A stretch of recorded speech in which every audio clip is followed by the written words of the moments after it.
Oh. That was hard, but thank you. Okay, as Vice Chair of the Board, Chairman Crosno has asked that I convene and chair the meeting today. Kevin, we're so glad that you're here after your surgery. We have been praying for you. We're glad that you're with us. We want him, of course, to share his expertise as well as keep us on task, so thank you. Well, let me assure you, I'm glad to be here.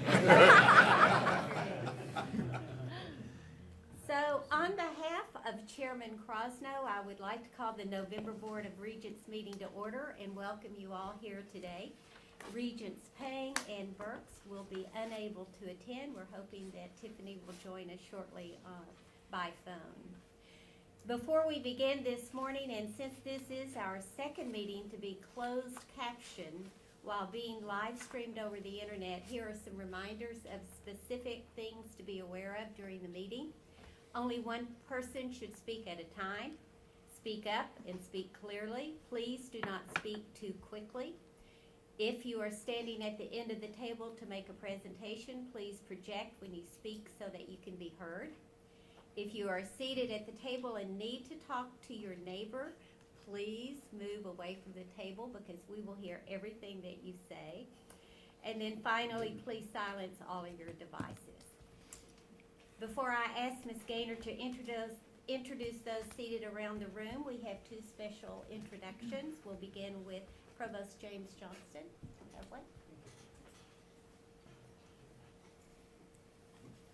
Good, that's going to be heard. Thank you. It's my pleasure to introduce Tracy Robertson. She is our new museum director. She comes to us from University of North Texas, where she was director and curator of the galleries. She worked as an independent curator, instructor in Dallas. She was also executive director of the McKinney Avenue Contemporary.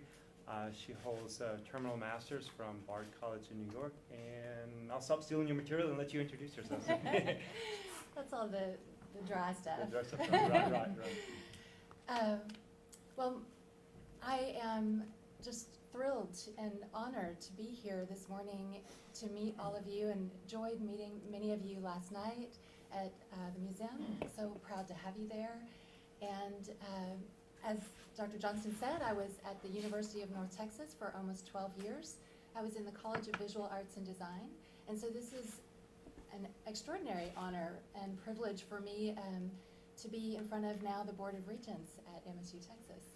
So thank you so much for having me. I just want to quickly say that when I visited in February and saw the museum for the first time, I was immediately impressed by the bones of the museum and its potential. It's apparent upon just immediately upon entering. So I'm really proud to now be its leader and have you entrust its leadership to me. I'm passionate about academic museums and about visual literacy and the potential of research in all of our academic areas, and I'm so excited to get that ball rolling. I'm also very passionate about the museum being a place of belonging for everyone, and I can see that there is already an environment for that and lots of opportunity for that, so I'm so excited. And my husband and I moved here from Trophy Club with our dog, and we're settling in very well. We bought a home here, and we're enjoying Wichita Falls immensely. Thank you so much.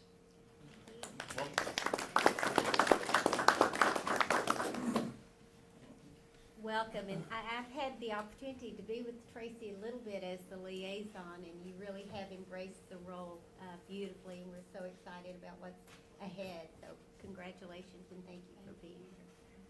Next, President Shipley has a very special introduction. And we'll hear from our Vice President, Dr. Beth Reisenweber, later in the meeting. I just want to tell you a little bit about her because this is her first meeting. And she has been a CFO before, but we're happy to have her as Vice President for Administration and Finance.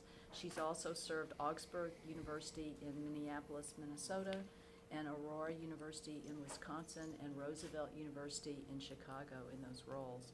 She has a PhD in Educational Studies from the University of Nebraska-Lincoln, an MBA in Marketing from Indiana University Bloomington, and a BS in Business Administration from Elmhurst.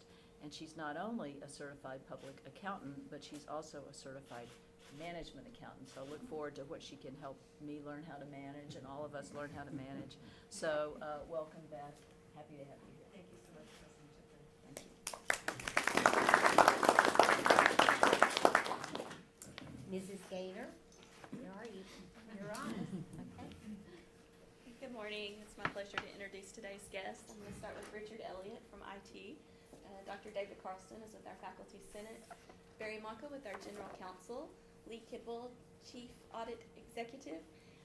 Kyle Owen with Facility Services. We have Jerry Moore with the Wichita, Vice President Riesenweber. Chris Stovall, our Controller, Vice President Vidmar. And back here in this corner, we have Bridget Riley with the Wichita, Vice President Dietz, Vice President Lamb, Kyle Williams, our Athletics Director, Provost James Johnston, Reagan Foster with our Staff Senate. And then back here we have Claire Wallach with the Times Record News, and Pam Morgan Davis, who is Director of Academic Outreach and Distance Education. Good job, thank you. We provide an opportunity for public comment concerning agenda items at the beginning of each meeting. No one is signed up, so we're going to move forward with the agenda. The first item of business is 20-01, the approval of the minutes of our August board meeting. Are there any corrections? If not, they stand approved as presented. Items 20-02 and 20-03, real property and gifts or donations. These two items will be considered later in the meeting of the executive session. We will now move to the committee-related business, and I will continue with the enrollment, management, academic, and student affairs matters. Item 20-04, faculty report. Dr. David Carlston, Faculty Senate Chairman, will present the faculty report. Grateful for the opportunity to be here today, and grateful for the introduction so I could have a model and try to remember all of the rules in terms of how to speak. So glad that got out of the way and I wasn't the first. I'm really excited to be here today. I know there are a lot of exciting things that are happening at the university. We're going to hear about a lot of those as we go through the rest of the agenda. From a faculty perspective, I think there are a number of things that are interesting. Just recently, we've all turned in our annual reports, and in some of my roles, I've had a chance to review faculty performance over the year, and there has been, I would love for you to get to know the faculty individually and be able to see their dedication at being able to perform kind of mission-consistent efforts, right? Whether that be teaching, whether that be research, whether that be reaching out for retention, and really trying to make a difference for these students. It really shows, and that's really the desire of faculty, is to be able to do that. And this year we've spent a lot of time working with the administration and looking for ways to support that. I think the administration has been very responsive. The faculty have been responsive. We've participated in some things that previously maybe we've been reluctant to do, but in terms of expanding orientation, in terms of midterm grade reports to help with retention efforts, we're very excited to kind of see the return on that investment, so to speak, right? I think from a faculty perspective, we're very committed to moving the university forward. One of the things that's pretty important in terms of what we're paying attention to is there's a task force looking at workload. And just to kind of provide a little context in terms of workload, really, like I said before, our desire as faculty is to really be able to engage in those mission-consistent behaviors and initiatives. And so this workload task force is going to be important in terms of being able to allocate time, being able to pair out kind of requirements that take away from our ability to interact with our students and to provide the education that we need. So we're very excited and anticipate and are hopeful for some results coming out of that. That'll roll into the tenure and promotion. Again, if you want to drive faculty behavior, so to speak, then it's really that tenure and promotion policy that describes and outlines what the expectations are for faculty. So we're excited to be able to participate in that process as we review and revise that particular policy to support all the initiatives that are occurring on campus. We're grateful to the president, to the administration in terms of one of the things that's important is recognition, certainly as part of the workload task, consultants that came on campus, certainly pay as a way to do that. But the workload concerns that the faculty have expressed have primarily not been about pay. It's been about being able to perform our responsibilities and be recognized for those. And so the President's office has worked very, very hard with the provost and the deans to find a way to acknowledge faculty efforts on an annual basis, which I think is going to be very important to those faculty that are really putting their nose to the grindstone, so to speak. In general, we're in November, so things are getting a little bit thicker, but there is some light at the end of the tunnel, and we're excited to do our part on campus. I'd be willing to entertain any questions regarding any aspect related to faculty. If I can't answer it, then I'll come back next time with an answer. Excellent. All right, Thank you. Our next item is 20-05 Staff Report. Ms. Reagan Foster, the newly elected Staff Senate Chair, will present the staff report, and welcome back. Thanks for having me. Good morning. For those of you that I haven't met, I currently serve as the Assistant Director of Athletics for Student Athlete Development and Outreach. I am honored to serve as the Staff Senate Chair for our over 430 dedicated staff members at this university. The goal of Staff Senate is to promote and enhance the status of the university, to ensure the effective contribution of the staff expertise toward university goals, and to act as a liaison between the university president and staff employees.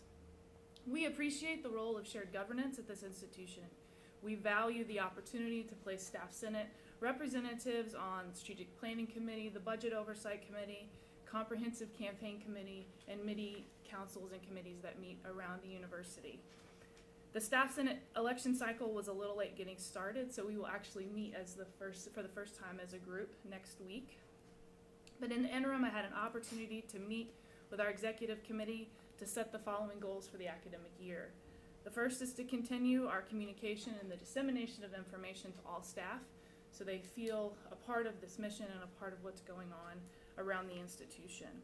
The second is to ensure that all staff recognize and appreciate their individual roles as they relate to student success and retention.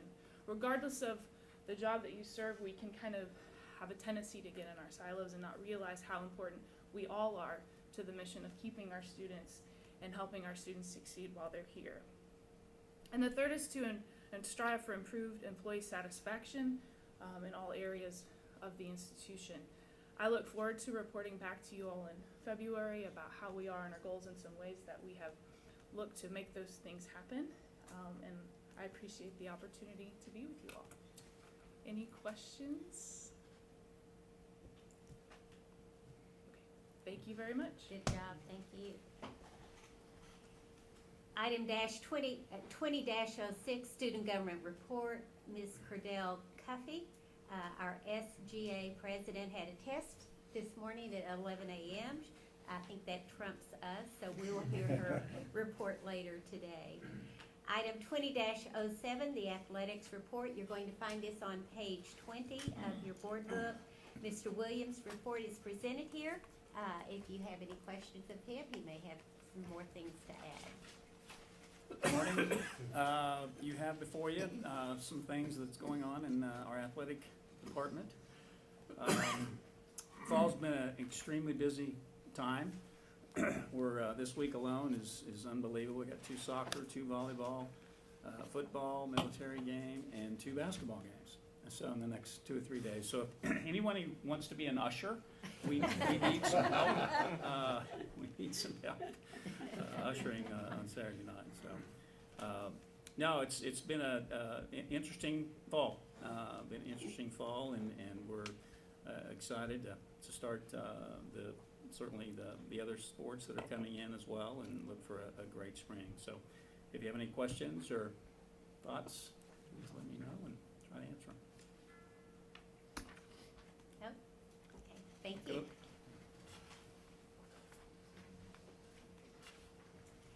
Item 20-08 Enrollment Management Report. Vice President Dietz will review the fall enrollment report and answer any questions. Thank you, Madam Chair. I believe the actual numbers of the report are on page 21.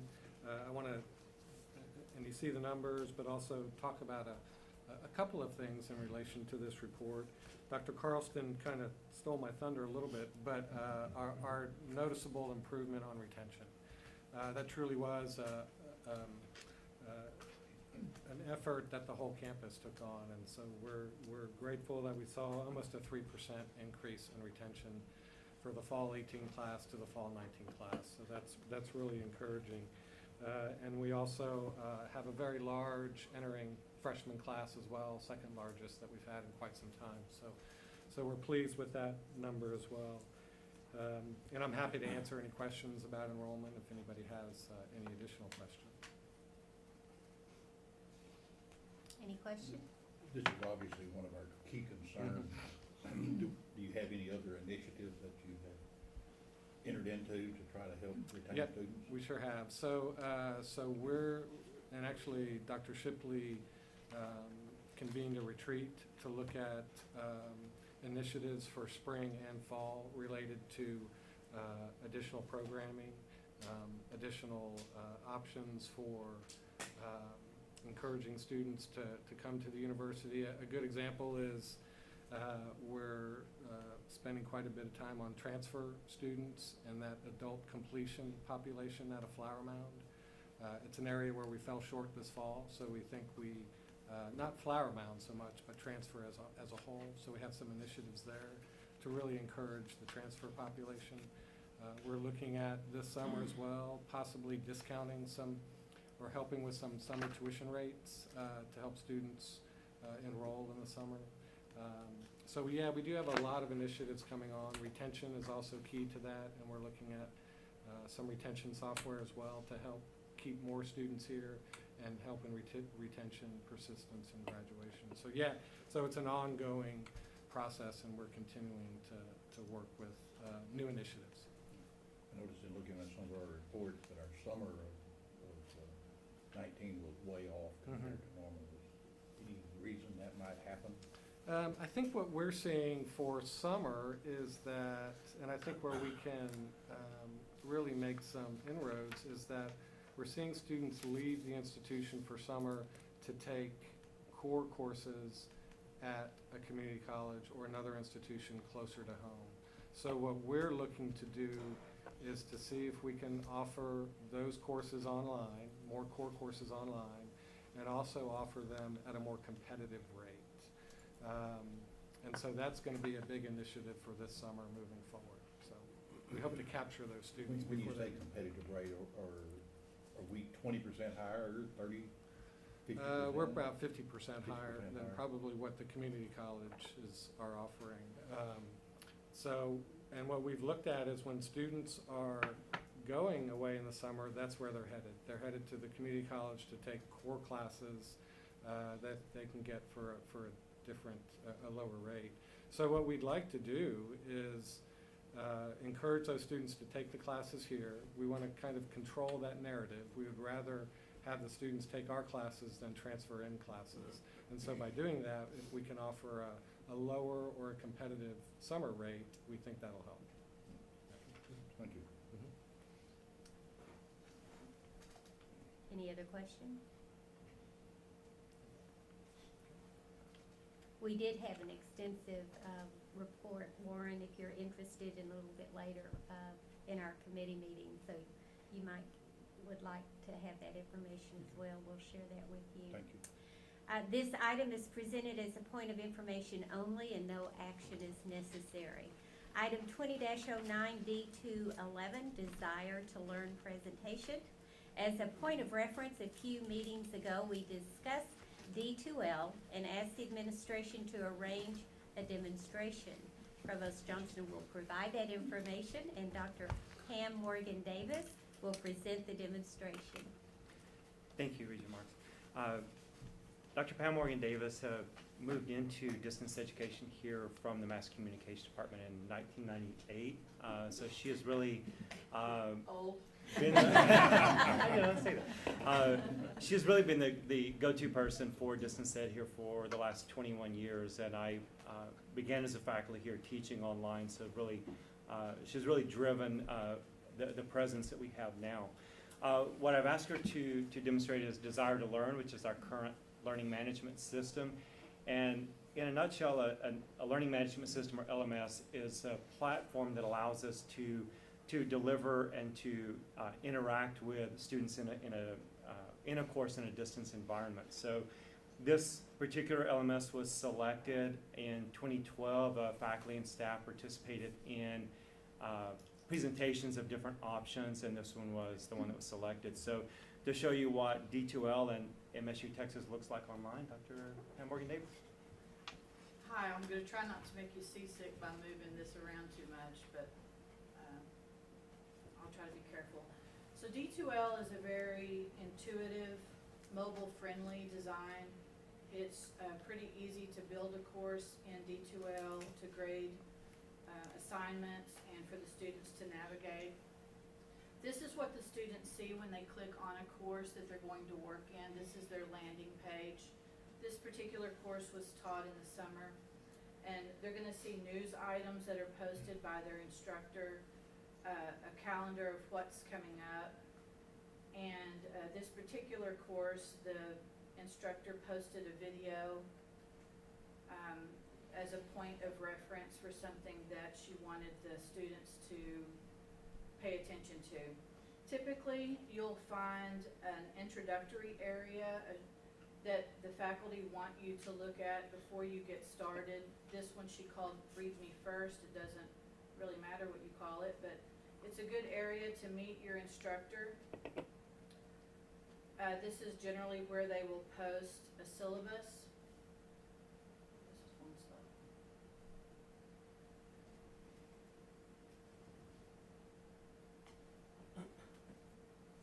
Oftentimes you'll find a course schedule, which is really more of a calendar view for the student so they can see how their semester is going to go.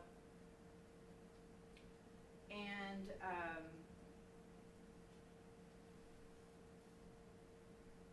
it's just another checklist for the students. They'll also often post an introduce yourself for the student. It doesn't have to be difficult. It's really just introducing yourself to the rest of the class. But it's a good way to start using the discussion tool, especially if they've never been in it before. They'll introduce themselves to the other students and they can comment back and forth. A discussion tool is a really great way to create engagement in a course. It really brings students to the forefront. You might have a student that sits in the back of a traditional classroom and they don't participate. But online, everybody is participating and it really adds to the class value. On content, generally faculty will arrange their courses by chapters, by modules. This one is arranged by week because it was taught in the summer and so it was going to move at a pretty quick speed. This is a typical introduction to the chapter. You'll also find the chapter objectives. And the student will generally move into some sort of media file. A lot of faculty like to use PowerPoint or small lecture clips, things like TED Talks to add to the conversation of the class.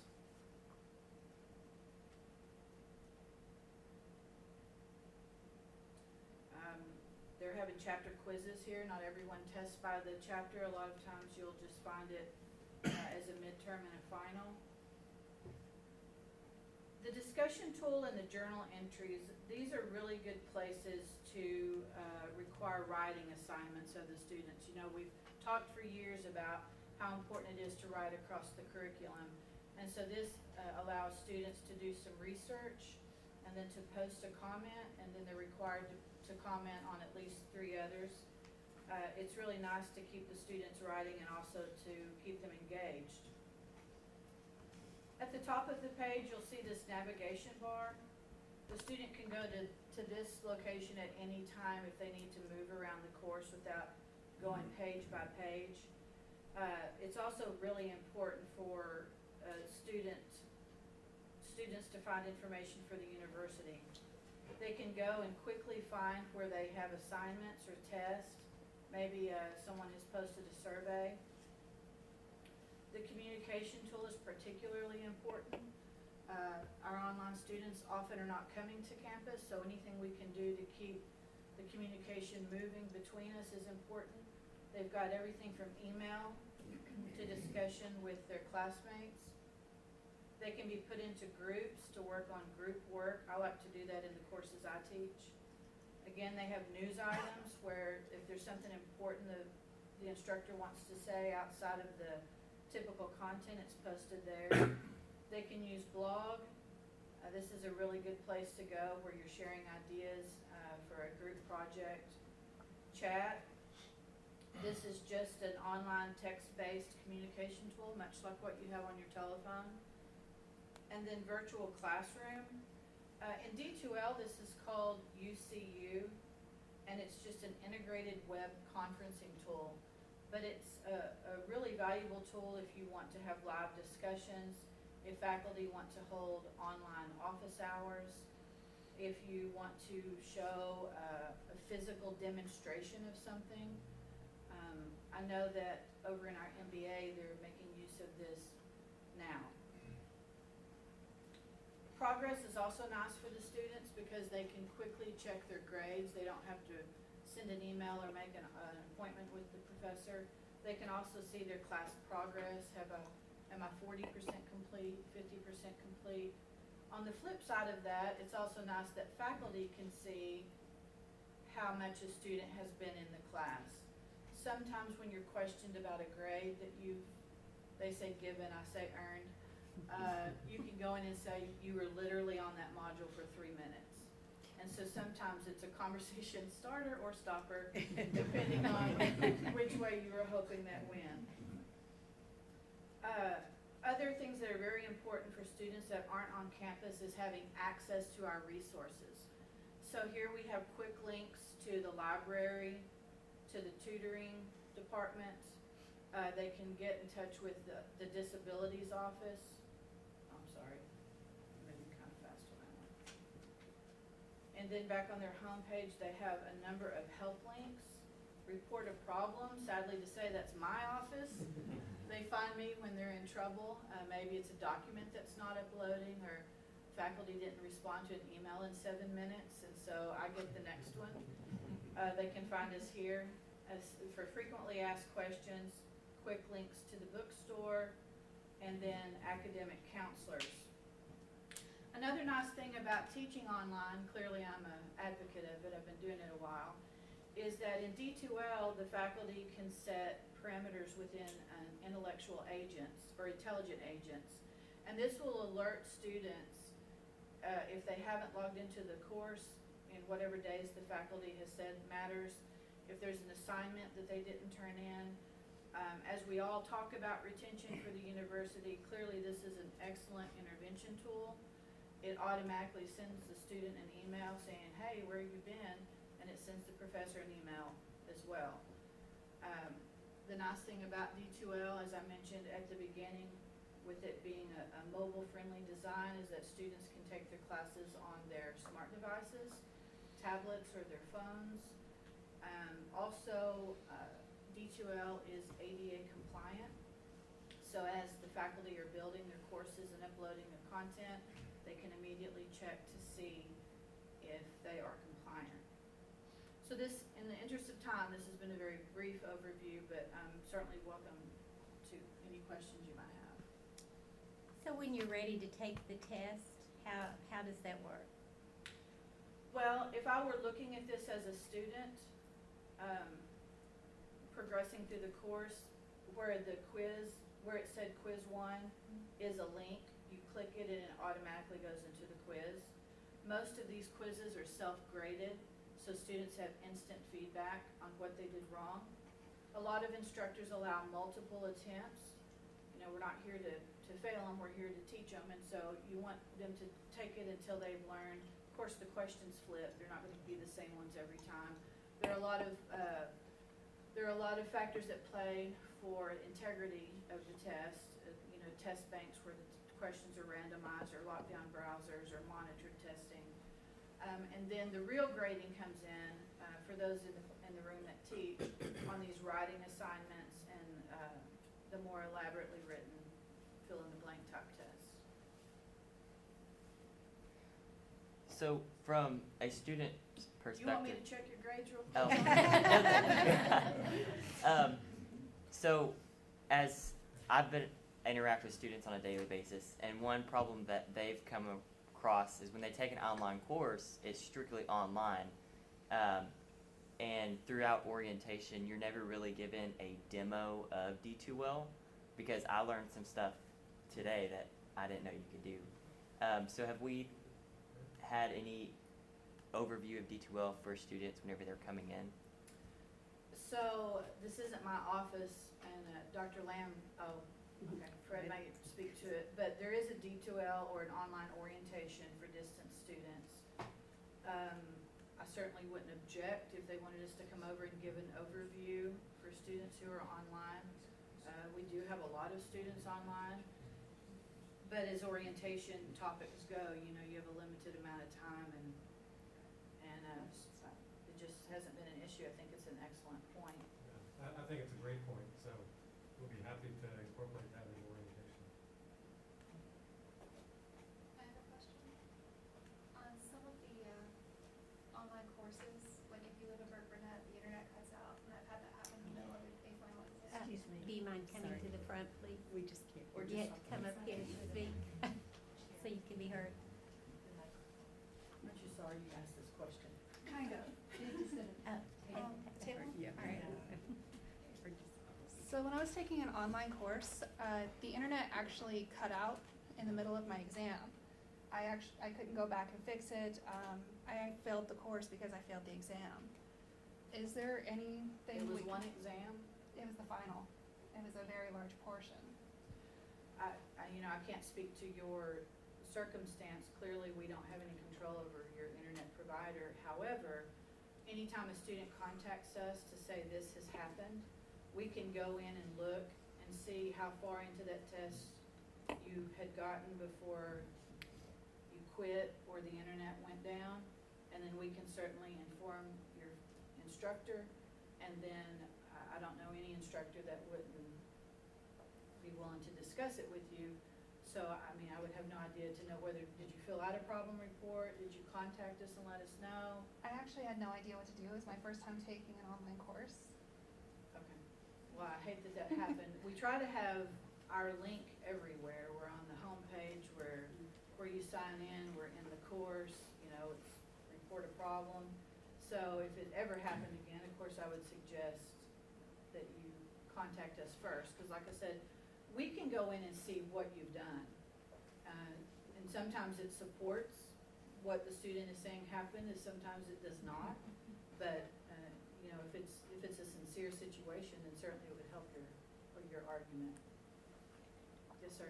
I don't mean to pile on here, but I have a daughter that's taking online right now. I should have said only positive questions. This is positive. Go back. The exact same thing happened to her that happened to you. She's at a different university. Yeah, Lamar. She contacted them and got the runaround. I mean, it was, but admittedly, But she. again, it's Lamar, it's not every. I understand, but here's my point. Yeah. She ended up calling the head of the department, which was what she was told to do, and they ended up giving her another shot at the test. I think the real point here is making sure students, to these 2 points, know how to use the tools available to them to do this online. I personally am a huge fan of the online process. I have 2 daughters that one's gotten a master's degree, the other one is getting a master's degree, and then I have my other daughter that got her master's online is getting her PhD online. So I'm a huge fan of this, but one of the things that I've heard from them, and now I'm hearing from you guys, is they need to know how to use the tools. So, perhaps I should have mentioned this, but I was trying to stay short, brief. Every student that's a first-time D2L user is automatically enrolled in a student orientation course Okay, with good. us. So they have to go through this course to see how to use the tools. We are in this course so that we can answer questions. Do you remember doing that? Honestly, I sent emails. I was a lot more than just a little well, we can't force anyone to sign into it, but it is True. put on their homepage. Their homepage would look like this, where whatever course they're in that's online shows up here, it populates. And so a first-time student would have D2L student orientation there, and hopefully would click on that before they got too deep into the technology. But we run help desk 7 days a week, from 8 in the morning till 10 at night, holidays. We have all of the reports. It's actually a very good tool that we can go in and see exactly what the student did, so the faculty has some information on which to make a judgment call. But you hope that it always leans toward the favor of the student.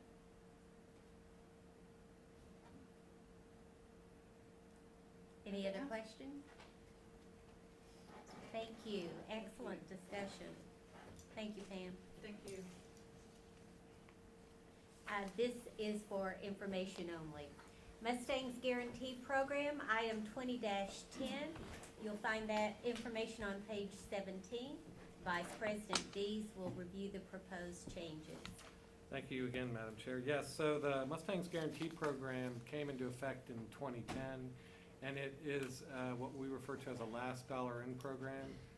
In essence, Texas residents who meet a $50,000 income threshold or lower and are Pell eligible, we, in essence, provide a free tuition. I shouldn't say free, nothing's free, but free to the student. We cover their tuition costs with this program. At the outset, we set it at 15 hours, which is what we're looking at to change. We want to become, really fall in line with what the federal government is doing in terms of federal aid and grants and programs. To be eligible for federal aid, you have to be at least 12 hours, which is what they consider full-time. They've also made some changes to awarding students and aid, and it gets a little complicated, but in essence what the changes are, they're saying that in order to give any student federal financial aid, they have to be taking courses that are going towards their degree. What we discovered in some test instances is that students who are at 15 hours, they're probably taking, in many instances, an additional 3 hours to meet that Mustangs Guarantee requirement. We didn't want to penalize the student and say, well, you can't take those additional 3 hours, we got to drop you back to 12 because you're taking something that may not apply towards your degree. So that's really the cause for making this change, and then we added a year to it to allow the student to complete another year.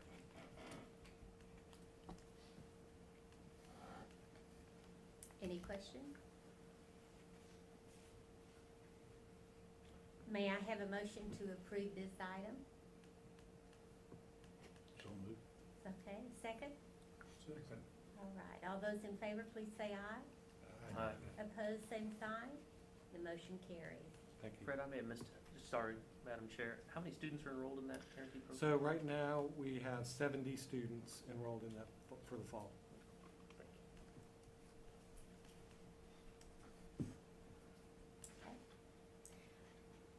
Item 20-11, December 2019 graduation class. The administration recommends the approval of the candidates for December graduation as presented. We are very pleased to report that there are 530 students on the list compared to 519 in 2018. May I also have a motion here to approve this item? So moved. Shelley, a second? Second. All those in favor, well, first of all, is there any discussion? If not, all those in favor, please say aye. Aye. Opposed, same sign. The motion carries. Thank you. Item 20-12, office hours for faculty. The board provides the background and recommendations, and President Shipley will comment and answer any questions.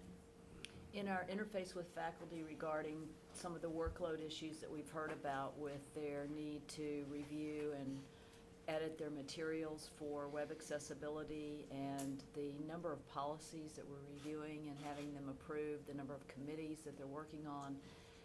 They asked that their office hours be reduced from 10 hours a week to 5, and we created a pilot program to have that happen. Those 5 hours would occur over 3 different days, so you wouldn't just come in for one day and do office hours.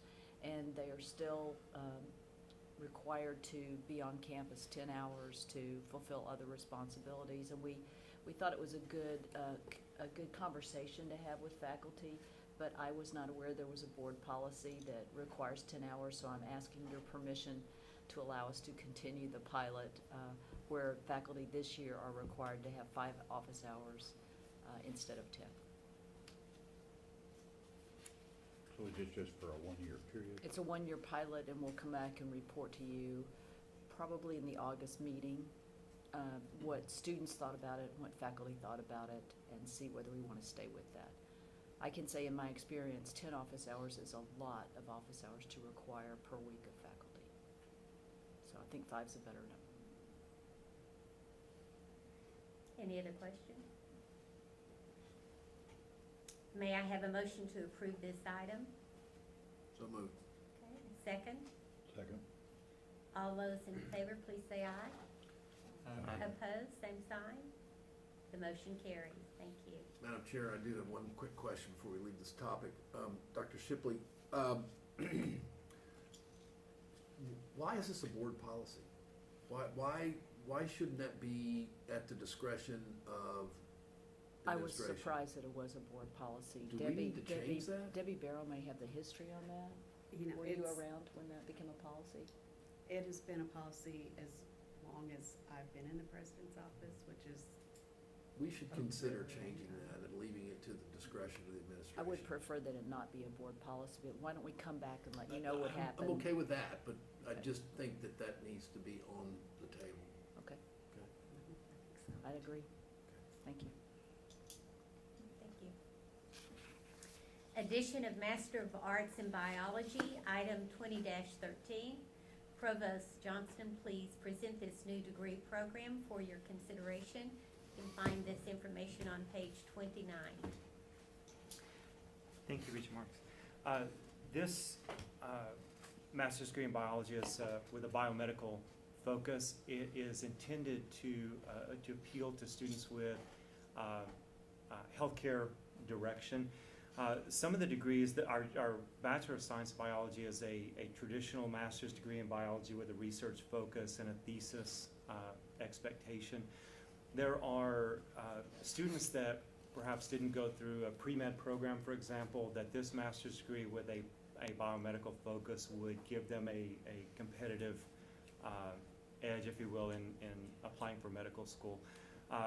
Semblance, for example, my home discipline background, my biology focus was in a very specific area. So if I were to look at medical school or nurse practice, something like that, I need to refocus that biology foundational information. So that's what this appeals to. We also think appeal to our international student population, shifting to a medical area of practice.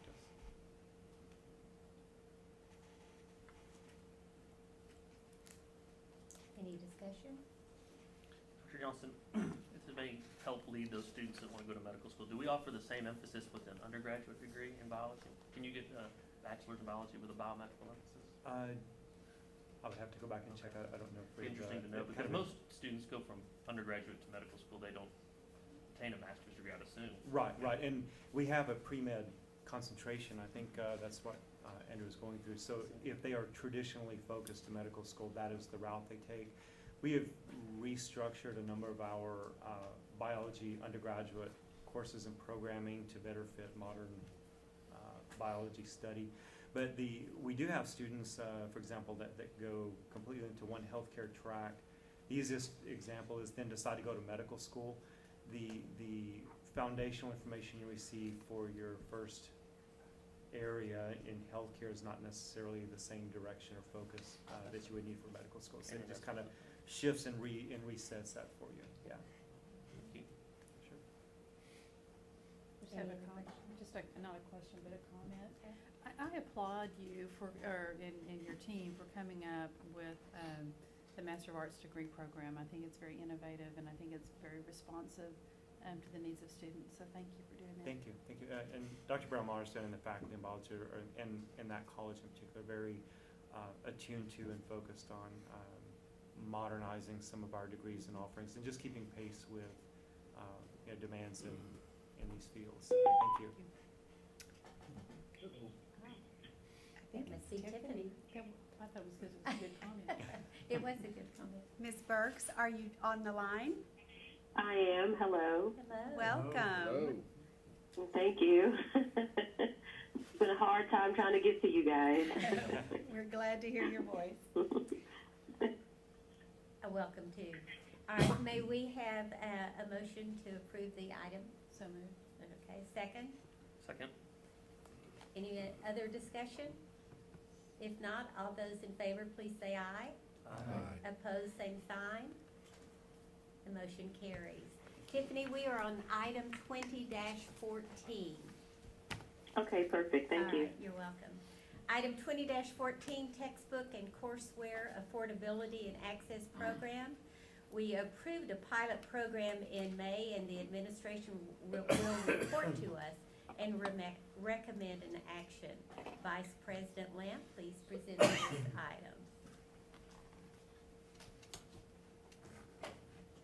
Good morning. As you can see in the board book, we have evaluated the pilot course that you all approved in May. And again, this program is an effort to control the escalating cost of courseware materials. As you can see there, we piloted it this fall with computer concepts and applications. 34 students were enrolled in the course. They had access to their digital course materials on the first day of class. They were billed, the course materials were billed to their accounts. No students opted out of the program, and so they do have an opportunity to opt out and purchase the materials on their own outside of the program. None chose to do that, and as you can see, the reason they chose not to is because they realized about a $36 savings for this one course. We've visited with the instructor of the course, and although we do not have grades for the end of the semester at this time, the instructor's observation is student performance is about the same as it was before this program. And so what we are requesting is that we expand this program and allow other faculty and courses who have an interest in participating to participate.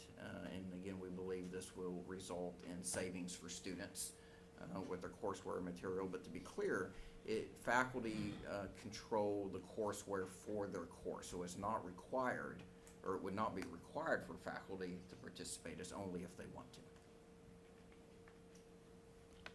What possible downside could there be to us to continuing this? I don't see any. None that I'm aware of.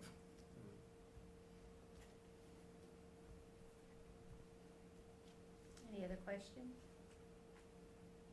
May I have a motion to approve this item? So move. Second? Second. All those in favor, please say aye. Aye. Opposed, same sign. The motion carries. Thank you. Item 20-15, Wichita Falls Museum of Art at MSU Advisory Board.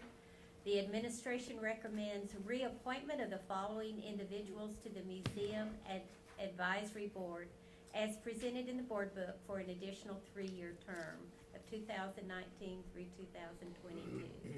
Ms. Lynn Moran, Ms. Lola Pitzer, and Dr. Jesse Rogers. May I have a motion to approve this item? So moved. A second? Second. Any discussion? All in favor, please say aye. Aye. Opposed, same sign. The motion carries. Thank you. Item 20-16, emeritus status staff.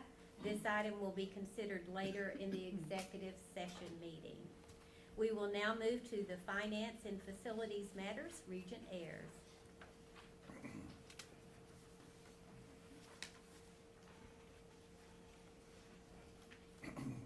Our first item is 20-17, summaries of financial support and campaign update. Before Vice President Vidmar reviews these reports, here are highlights of gifts received since our last meeting. The Wichita Falls Museum of Art at MSU received the following contributions for the Lola Feitzer Endowment for exhibitions and collections. Mr. John Hersey of $5,000. Mr. and Mrs. William Settler, $15,000. Ms. Gordon T. West Jr., $15,000. And Mr. and Miss Albert B. Wharton III, $10,000. The United Regional Healthcare System contributed $24,000 to the MSU athletics for corporate sponsorship for 2018 and 19, and 2019 and 2020. They also generously donated to the Robert and Carol Gunn College of Health Sciences and Human Services as follows: Health and Sciences Scholarship Endowment, $50,000; Simulation Center, $50,000; Equipment and Sponsorship, $400,000. Though Mr. Christopher Shaw, through Mr. Christopher Shaw, the George and Faye Young Foundation pledged $50,000 for 3 years, beginning May 2020 for the Young Scholars Program.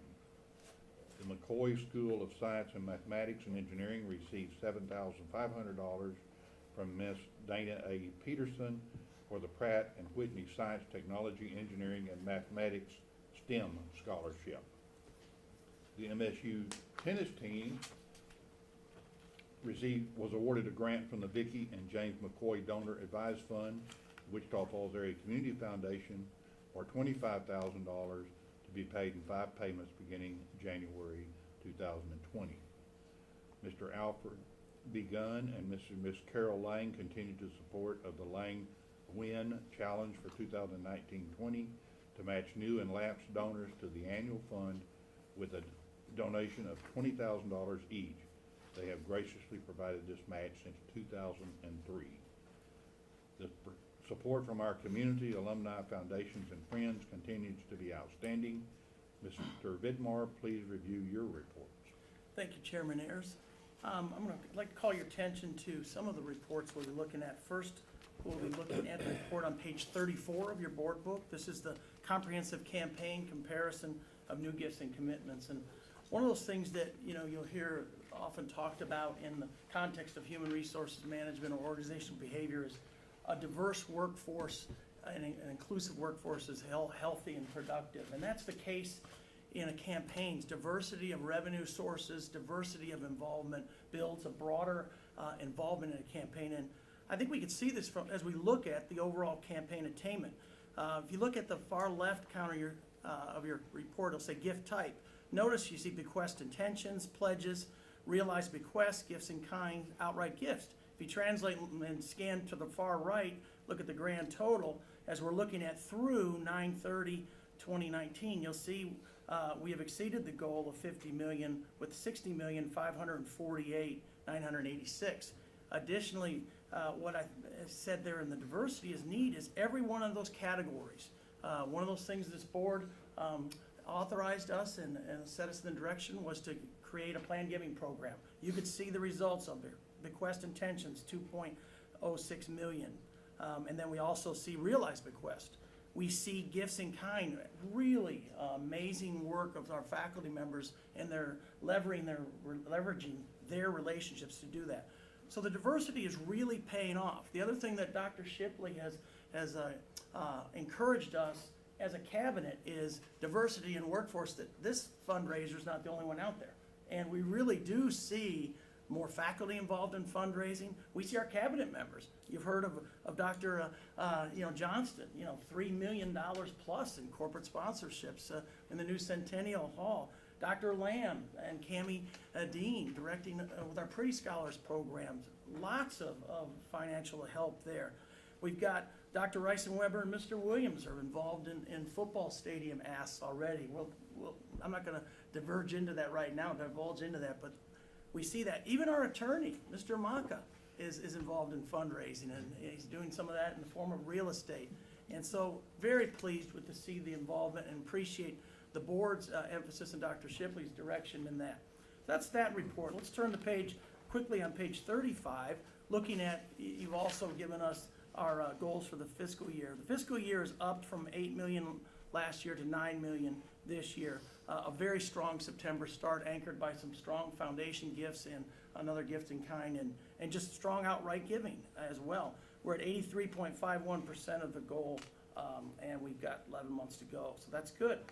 Now our pipeline gifts. We look at sustainability, one of those things we've talked about, the importance of broadening our involvement. The next two reports, I'm on page 36 and page 37 of your board reports, look at the breadth and the width of our campaign. These will be the ones that we'll be looking at in the following years. You can notice that we had a very strong September. Look at the numbers of gifts of donors here in fiscal year of 1920. 701 donors accounted for in September.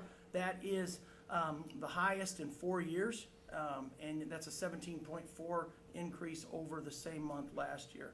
Our goal in that area will be more than we attained last year.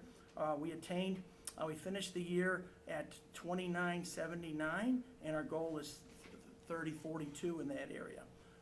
So we're seeing a good start, and we will look to continue that. We have a lot of asks and solicitations out there in the beginning of the year. We expect the numbers to be strong. We didn't quite expect them to be that strong in September, so that's a wonderful surprise.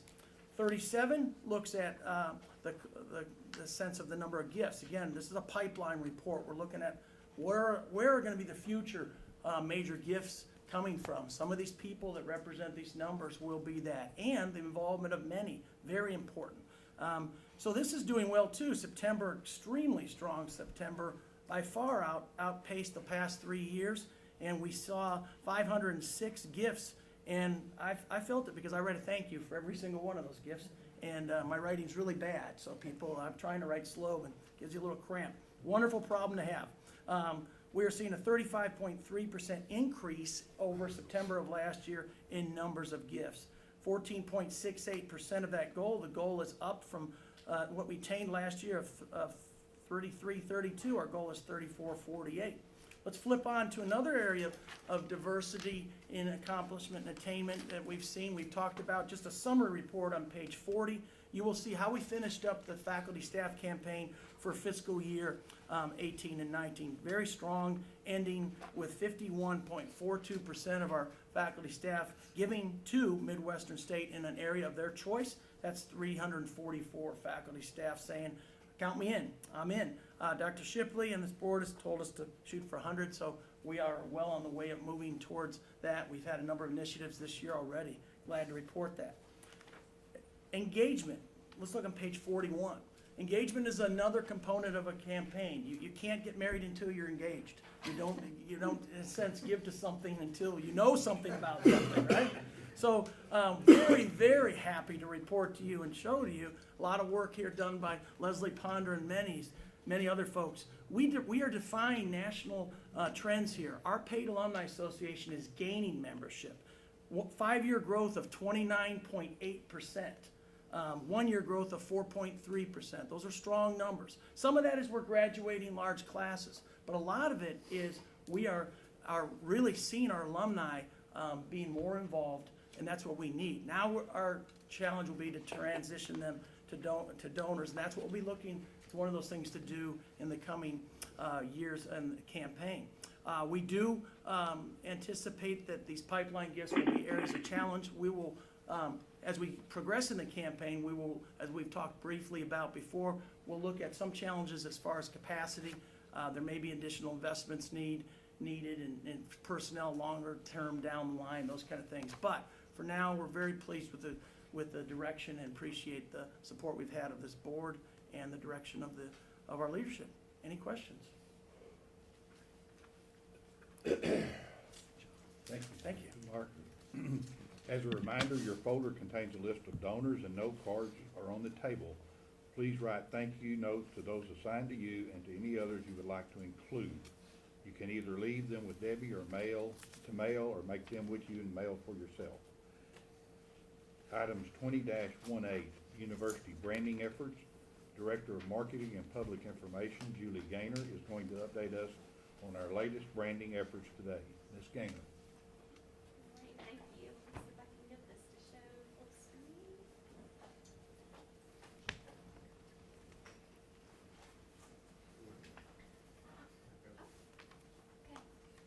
hope all works. Thank you so much this morning for having me. It's my pleasure to present to you the initiatives that we've undertaken in the Office of Marketing and Public Information for establishing a solid brand identity for the university. So through the MSU Texas brand, we've been able to promote a brand identity to a new target market, specifically Flower Mound, in a new and dynamic way while also maintaining and enhancing our brand equity and our brand loyalty with our established audiences. Here you'll see pretty much the evolution of the MSU Texas brand, starting with our comprehensive campaign. So through a slow but very deliberate rollout of our brand, we were able to maximize our resources, because really the reality of a full implementation at the time, it wouldn't have met our goal for our timeline of entering Flower Mound. It really would have created a hardship for current budgets. So the other thing that it did by slowly introducing our brand is we gained buy-in from our internal audiences and from our local community. It gave people an opportunity to become comfortable with MSU Texas and really gain the support that we needed for that. So while awareness and growth of our enrollment is key, one thing that we also keep in mind is that this has affected all of our constituents, not just those new and prospective students. We've seen great results from our alumni, from the campus community. We just almost couldn't roll it out soon enough for many. So here you'll see some of the traditional means of our advertising, as well as a new one over here on the right that is actually a digital ad. And so what we've done is we've deployed an integrated marketing campaign that comprises numerous offices, and this is to heighten the visibility of the university. Over the next year, we're going to use an increased digital presence through targeted demographics. This will be in addition to the many things that you've become accustomed to, such as billboard advertising, some local television, some radio in the Dallas-Fort Worth area. What I want to do right now for just a minute, and I've added 2 slides since you saw this in your board book. I wanted to dive a little deeper into what this digital marketing campaign means and what it will do, because this is key in reaching today's prospective students and their families. So right now we have 2 campaigns in effect. The first one is we have a short-term spring 2020 enrollment campaign. And what we're doing is we are geofencing community colleges. I'm not sure if you're familiar with the term geofence, but what that means is that we can drop a pin on a location, and so many miles out, it's probably not even a mile out, anybody who enters that area within that location, they are served ads if they are in that target market. So then they start seeing things pop up on their phones and things of that nature. So we selected several community colleges this year to promote our completion degrees. If we do this in the future, I've also identified some key businesses in the Dallas-Fort Worth area that I think would be beneficial, especially in our health sciences. So that's what we're, working on now. The second is I have a long-term integrated digital campaign that started in September and will run through August. And it will need to continue, but we'll refocus and relook at what we're doing. So in our long-term digital campaign, these are some of the tactics that we will use to reach different audiences. As you know, there's YouTube. Video is king. So we will look at producing more videos and having those out there in more of an advertising platform. Over-the-top TV or connected TV. I don't know how many of you have cut your cable and gone to streaming services. There's opportunity to advertise in those markets. I did a little bit of a pilot program back last year.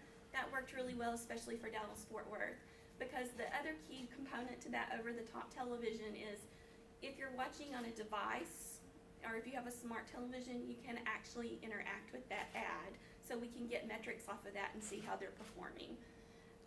Branded content, the company that I'm using to help us with all of this, theirs is branded content. So over the next year, we will have 3 articles that go out. In fact, the first article that was distributed was last week or week before.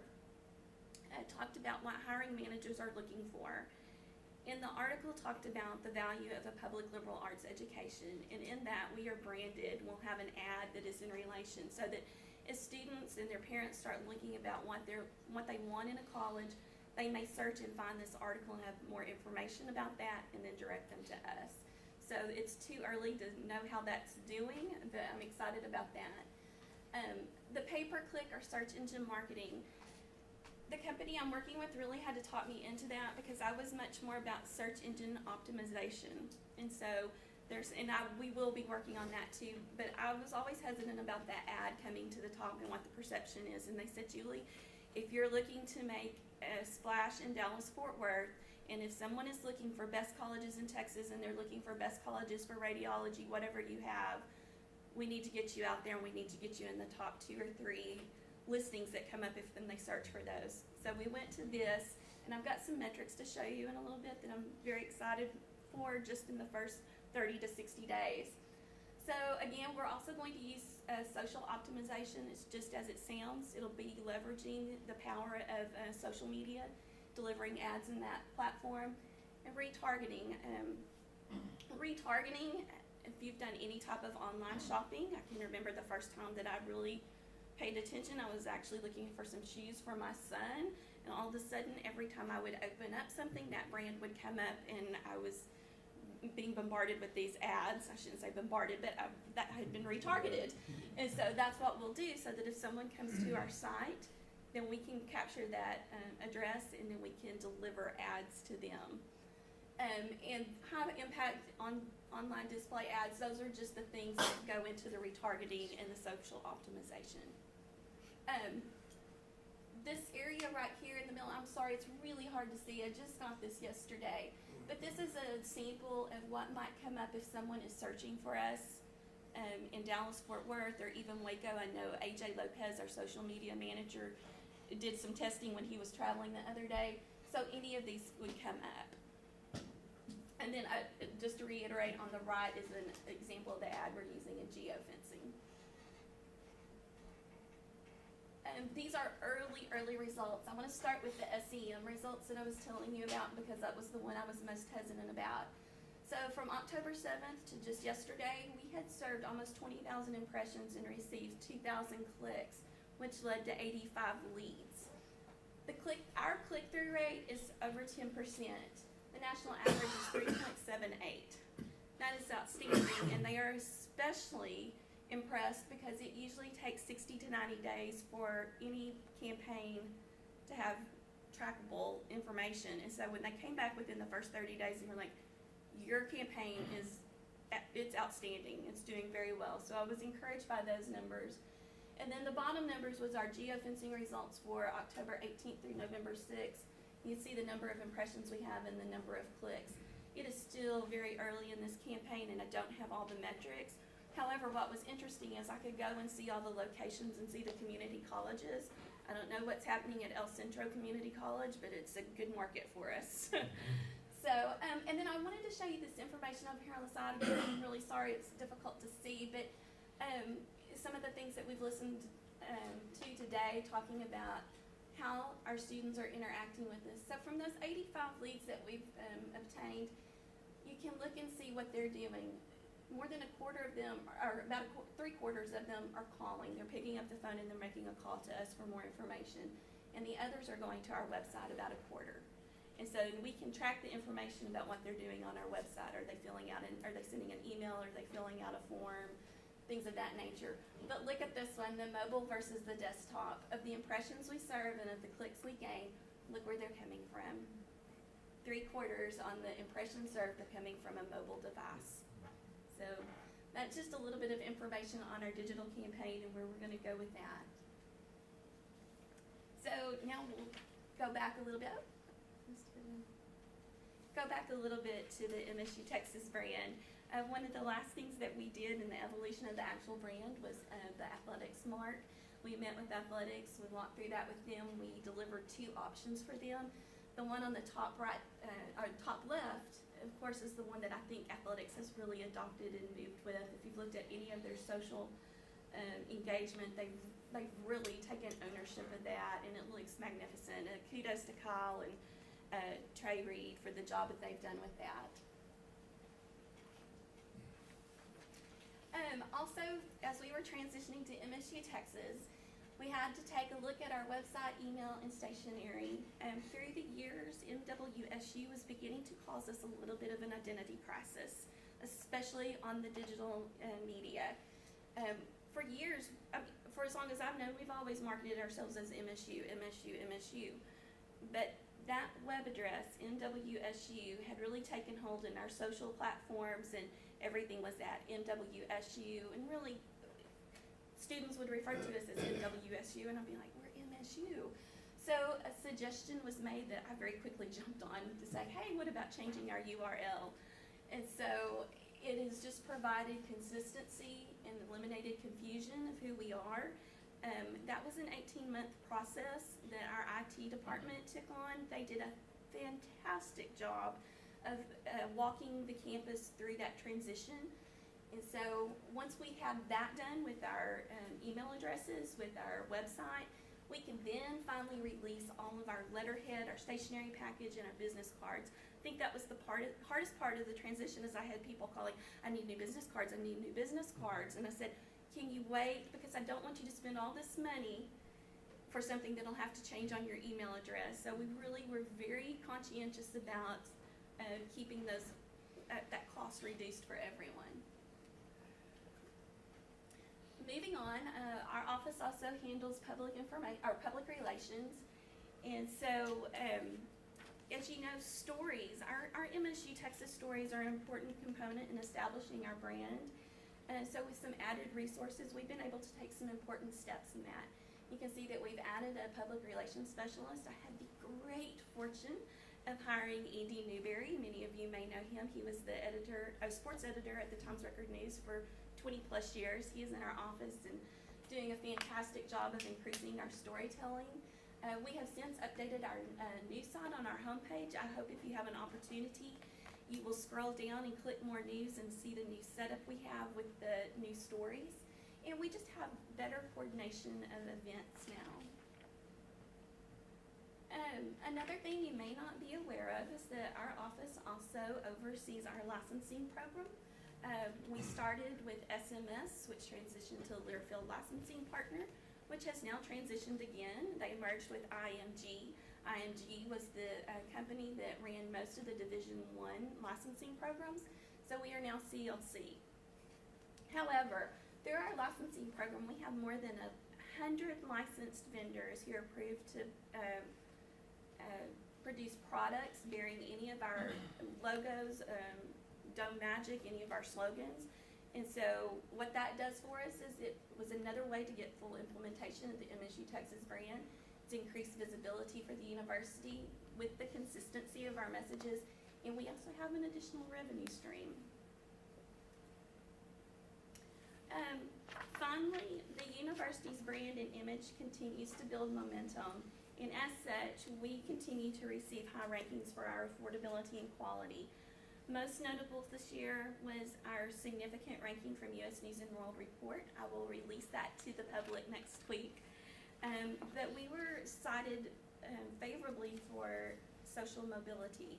Is that this was a new category for U.S. News, and it was to provide emphasis for outcomes for low-income and first-generation students. As you've sat around this table in the past year, you know the initiatives that we've undertaken at the university for those two categories. So it was very nice to be recognized for that. More information will be coming. You can see all of this. Of course, these are all a collaboration of efforts through the university. We just have the benefit of getting to share the good news. Thank you for your time. Please watch for the MSU Texas brand in your communities. Our hope is that our brand finds its way into your home, your businesses, your everyday life, but please don't stop there. I hope in turn you'll share the brand with your family, friends, and colleagues. Thank you.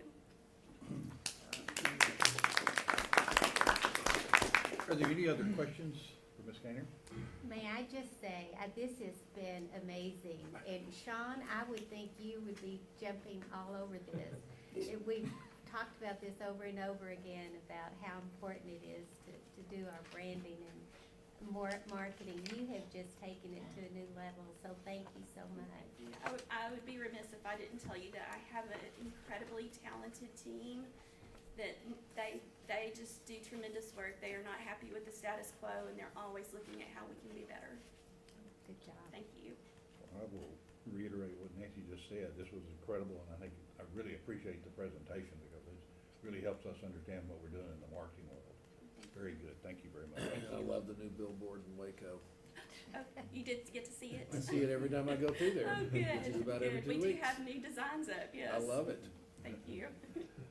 This item is presented as a point of information only, and no action is necessary. Item 20-19, Legacy Walk recommendations. Legacy Walk was established during the 75th anniversary in 1997 to honor individuals who had generously contributed to Midwestern State University.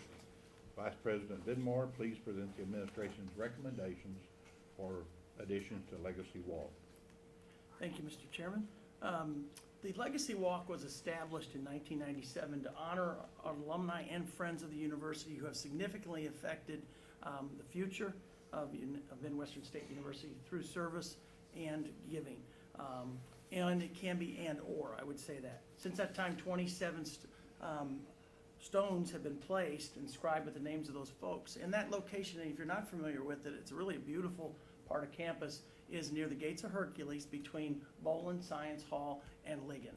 And one of those things that Dr. Shipley and I and our campaign council talked about as we near our centennial is re-energizing that, and we have a lot of people that are worthy of that. So we reconvened the Legacy Walk Recognition Committee, and we met this fall, and we have two groups of people you could see there on 2019, on page 23, your board book, that we would like to recommend that the board approve for individuals to have a legacy walk and stone inscribed in their honor. Peyton and Jane Carnes, I won't take, for the sake of time, I will not read all the biography. These people have had significant impact, as many of you know them personally. And posthumously, Robert and Beverly Bolin. The sciences at Midwestern State University would not be what they are if it weren't for Robert and Beverly Bolin and their legacy. So I will entertain any questions you have. The committee unanimously recommended these folks for your consideration. Are there any other questions? Chair Marks, I move approval of this item as presented. We have a motion. Is there a second? Second. All those in favor, please say aye. Aye. Opposed, same sign. The motion carries.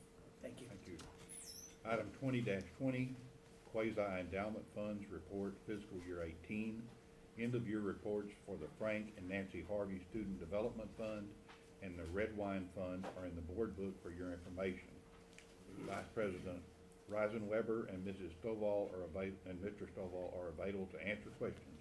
Does anyone have any questions concerning these items? None. This item is presented as a point of information only and no action is necessary. Warren, I think we're hungry. So if you are in agreement, we will stop right now for lunch, for a 45-minute break, and we'll return back to 12:45-ish. Okay. The good news is the weather is clearing a little bit, but we will have umbrellas that Kyle is providing for us, as well as a transportation, so we can go over. Anything else? No. Those of you that have been invited to lunch, we are in the Kiowa room. We will lock the building. We'll lock the room if you want to leave your things here. And if you want to walk, you're welcome to walk with or without an umbrella. If you want to ride, we do have a bus that will take us if it's dreary looking or wet. All right. The board meeting is in recess. Thank you.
back from lunch. The meeting is again called to order. Before we return to the regular agenda, we have Ms. Cordell Cuffey, SGA President, has joined us. We hope you did very well on your test today. So if you'll just come on in.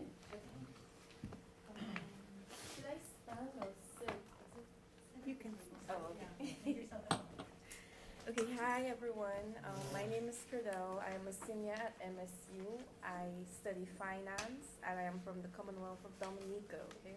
So I have a written report here that I typed up for you all. It's a bit lengthy, but I'm gonna go through it because it's very thorough and it's what the SGA has done for the semester so far. So, and I have it in a timeline, so I will start with August and go down to our current operations and the general campus climate. So in August and September, the SGA was filled with startup operations. I welcomed the entering class and the vice president spoke during Mustang's roundup. The SGA also co-hosted various events such as the president's picnic at Sykes House during Stampede Week and organized an SGA meet and greet informational session and reception for students. We co-sponsored the iLead Student Leadership Conference and organized 2 listening and feedback sessions for students called Campus Talks, with an emphasis on student living, finances, involvement, opportunities, diversity, and technology. A special election was held to fill vacant class senator positions. Senator registration and training were conducted. Students were confirmed as committee chairs for 2019 and 2020 SGA committees, and students applied to serve as representatives on the 2019 to 2020 MSU councils and committees. In October, the month of October for SGA included homecoming court nominations and selections. All spaces were filled and seniors Troy Torres and Michaela McCoy were selected as the king and queen. The election process using Mustang's link for the first time went smoothly. A significant number of students and student organizations participated in homecoming activities such as the cardboard boat race, lip sync, tailgate, and torchlight parade and bonfire. Student representatives were appointed to the 2019-2020 MSU councils and committees. Our SGA committees were up and running, so with our committee chairs and their committee members. And our first student leadership fund requests of the new academic year were approved. And SGA sponsored the Purple Wings display in the CSC atrium for Domestic Violence Awareness Month. Our current operations with the fall semester now fully underway, the SGA is onboarding and startup. Sorry about that. The SGA's onboarding and startup processes are complete. The focus and mindset of SGA have shifted towards more strategic and enhancing projects to serve the student body and senators. Senate meetings are going as scheduled and include a new agenda item titled an open forum as an opportunity to voice issues of concern. Senate meetings now include a leadership development presentation once a month made by faculty, staff, or community members on topics recommended by the senators. The first speaker was Dr. Phai Tai Nguyen of the Dillard College of Business Administration, who spoke about marketing oneself. The next speaker is Alex Collins from the Office of Student Leadership and Involvement, who will present on effective organization and officer transition. The SGA is attempting to maintain positive and accessible communication with the student body in person through the SGA office and executive office hours, via social media using Twitter and Instagram, and through MSU email. We send a lot of postmasters. Our upcoming initiatives and events, the SGA is working on some initiatives and plans to implement this academic year and others as future proposals requiring further study or budgetary considerations. The SGA executives recently issued a proclamation for enhancing Mustang's pride and spirit by declaring Fridays to be Stangang Fridays. So essentially, we told the students to wear maroon, their maroon colors on Fridays and tag the SGA on Twitter with hashtag Stangang Fridays, and we also give them a few perks like a 10% discount on retail and apparel merchandise at the MSU bookstore. That's great. Yeah. Great. Okay. Other initiatives being explored include a food recovery program with dining services to make use of unused food from domestic dining hall to serve students with food insecurity, a student business showcase, a hammock area, so it's kind of to beautify the campus and provide a social setting for students with hammocks. and an event scholarship proposal. The SGA has also partnered with the Global Education Office to host some cultural awareness and celebration events in November called Around the World in 3 days. So that's coming up next week. Yes. So now the general campus climate, and this is my last topic, with the main activities occurring between Mustang's Roundup and Homecoming now concluded, students on campus report a busy class schedule and increasing anxiety about examinations, projects, presentations, and other assignments which often occur more frequently during the latter half of our long semester. Students remain positive of the possibility of a fall break when reflecting on the academic marathon from August to Thanksgiving. Many students find relief in the social circles they have now formed, as well as through campus activities, services, such as the Wellness Center, Counseling Center, and Tutoring Center. Some students voiced concern early in the semester regarding food options on campus. Most report services have improved after SGA helps facilitate communication and connection with students through established feedback programs such as the Dining Services Food Committee. Overall, most students seem positive, are enjoying their experience and classes at MSU, Texas, and look forward to the completion of upcoming capital projects, including the renovation of the Moffett Library, the new Bridwell Activity Center, and Kennedy Greek Commons. That's all. Thank you. Any questions? Thank you for your attention. Very nice job, thank you. Regent Ayers, will you begin again? Okay, next item on our agenda is item 20-21, financial reports. The administration recommends acceptance of the July 2019 financial report, and Vice President Weisenweber's summary report is in the books. She will now provide preliminary information regarding fiscal year 19 end of the year report and the fiscal year 20 budget outlook.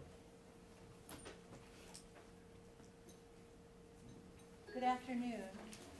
I'm going to put this on. It says it in sleep. Oh, I see. It's Julie was at the control, so wonderful.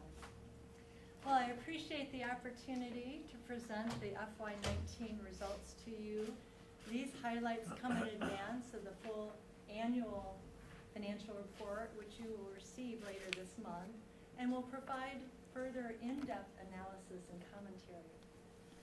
A big thank you to Chris Stovall and his team. Chris is the University Controller in preparing these financial reports and for his collaboration today in this presentation. So let's begin with an overview of financial performance. We'll begin with net income results, which will be followed by assets and liabilities, and then we'll conclude with comments on the net position. So on this slide, you'll see both revenues and expenses have been on an upward incline, with a bit more variability on the blue line, which is the revenues, given large restricted grants, gifts, and bequests, and other one-time additions to the university, such as the sale of the mineral rights from the estate of Donahoe this past year. This chart also includes the impact of newer accounting standards to record future pension and other post-employment benefits, OPEB, liabilities such as retiree health insurance. These two liabilities are important to record given their financial impact, but ultimately, they will be mostly paid by the state. And I would contend they distort the financial activity that MSU controls. So when I look at net income and I ask myself, how are we doing? If you would allow me, I'm going to look at it on this next slide, which excludes this pension expense, which took effect, I think FY15, but it's really the OPEB, the other post-employment benefits that took effect in FY17 and 18 that caused some distortion of how we're really doing. So on this slide, how are we doing? Well, instead of $125 million of expense, our expenses now drop below revenues and are only $115 million, a $10 million difference just because of the elimination of this pension and OPEB, which remember, the state will pay. So we have a much more positive picture here. So in answering the question of how are we doing, Midwestern State University has generated a positive increase in that position of $3 million on average for the past 10 years. And that $3 million represents a 3% annual rate of return. From my years of experience in higher education, I've often referred to the U.S. Department of Education's target rate of 3% as a baseline for measuring financial well-being of an institution. So MSU has, for 10 years, had that 3%. And I would say that 3% is a nice balance. It balances serving today's students with reinvestments which will serve the future students in a solid and sustainable way. Number of revenue streams in a university. I'm going to refer to the top 4, and I will mention that the legend is in order of how the lines are. So the top one, net tuition and fees, the blue corresponds with this top largest revenue stream at MSU.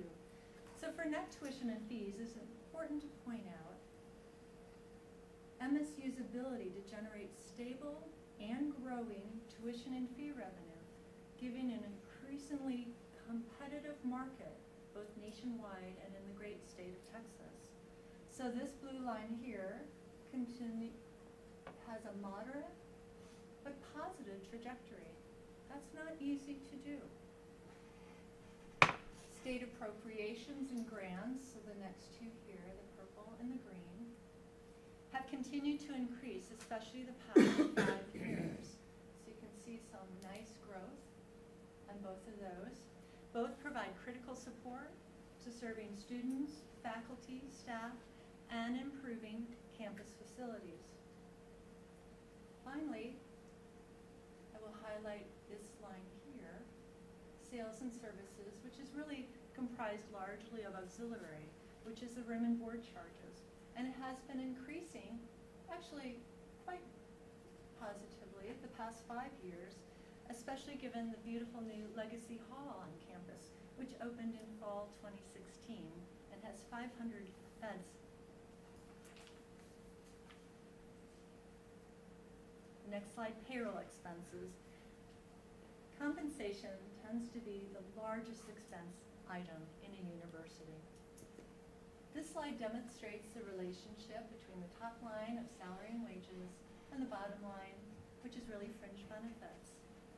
The point I want to make on this slide is that in FY09, right here, the fringes constitute approximately 25% of salary and wages in terms of a cost factor. Today, given the rising health costs, the rate is closer to 33% of fringe benefits to salaries and wages. Assets and liabilities tend to track very closely for over the 10 years. Right? You will notice in liabilities, actually there's a lot of wonderful activity and growth here. I think Tony mentioned that to me.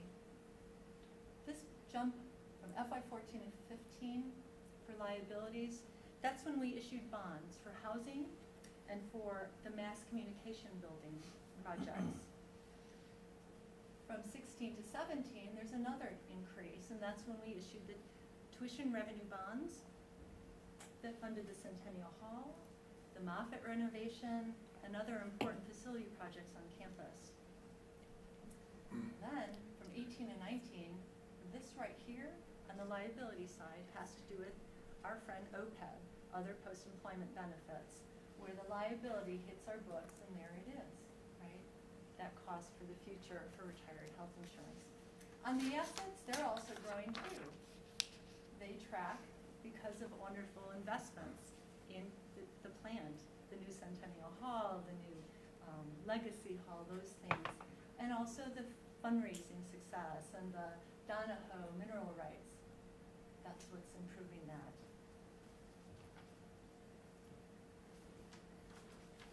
And I'm going to talk a little bit about net position. Net position is the net worth of a university. It's how much we own of our stuffs, right? It's assets minus liabilities technically give us net position.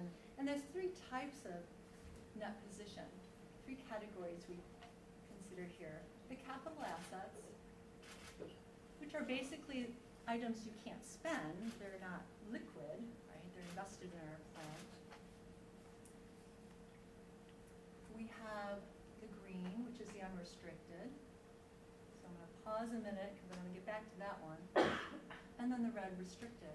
And the red restricted, what happens right here, that's the wonderful $3.5 million from the sale of mineral rights for Donahoe. And that's coming in restricted. Restricted means there's restriction on purpose or time allocated to the funding source. And in this case, Donahoe dollars are being used for nursing and music. And so that's why they're appearing on this orange-red line. Now unrestricted. What's going on there? We know we're hearing good things. We're doing well. Well, guess what? 17, 18, for the most part, it's pension and it's OPEB. It's the other post-employee benefits that come here. So, May I ask a question? Yes. On your capital assets, is the reason that dips down because as our facilities age, they become less valuable? Because our buildings didn't go away and our property didn't go away. It's an aging factor? That's exactly right, President Shipley, because we have the wonderful assets that come in, but then that depreciation diminishes their value on our books, Okay. which is directly shown here then. And then when we build something new, it goes back up? Yes, Okay. right.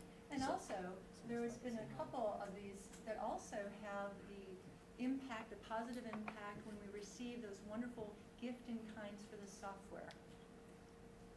Now, the thing about the software is over 3 years, they have a shorter life. So you'll get a nice increase. I think there was an $8 million gift in FY14, but then it will decline because of the depreciation, so.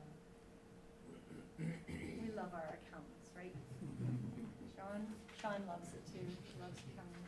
All right, so, that all said, I want to show you this slide excluding the pension and OPEB, and here it is, and wow, what a difference that is. And this is a legitimate look at it, okay? So, the green line, look at that. FY09, $20 million was our net position, unrestricted. Unrestricted, most flexible, allows you to be most nimble. Those are wonderful valuation that goes up to $40 million in FY19.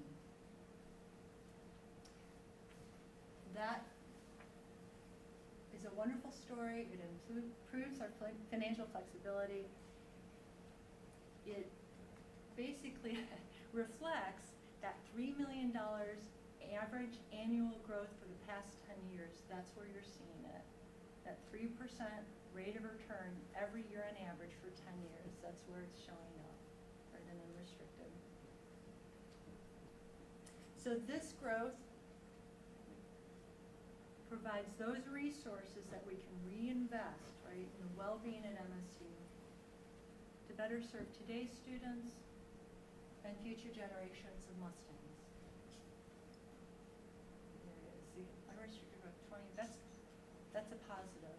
It's a wonderful story. summary, I'm going to lift up 4 key points. First, the financial position is on a positive trajectory. Solid net tuition revenue growth supported by prudent expense management. You have to do both to be successful. And as we've expanded our numbers in the residence halls, we see increased revenues for our auxiliary sales, with more students living and dining on campus. And there's a whole lot of positive things when that happens. There have been strategic investments in facilities, such as the transformative Centennial Hall, Legacy Hall, Moffett Library renovations, many more that I'm not going to name, but we could all think of one of our favorites. They provide improved teaching and learning spaces for our students, our faculty, and the broader MSU community. And finally, I'd be remiss if I didn't mention the fundraising success, which continues to exceed expectations. The Boundless Opportunities campaign, along with the significant participation by faculty and staff.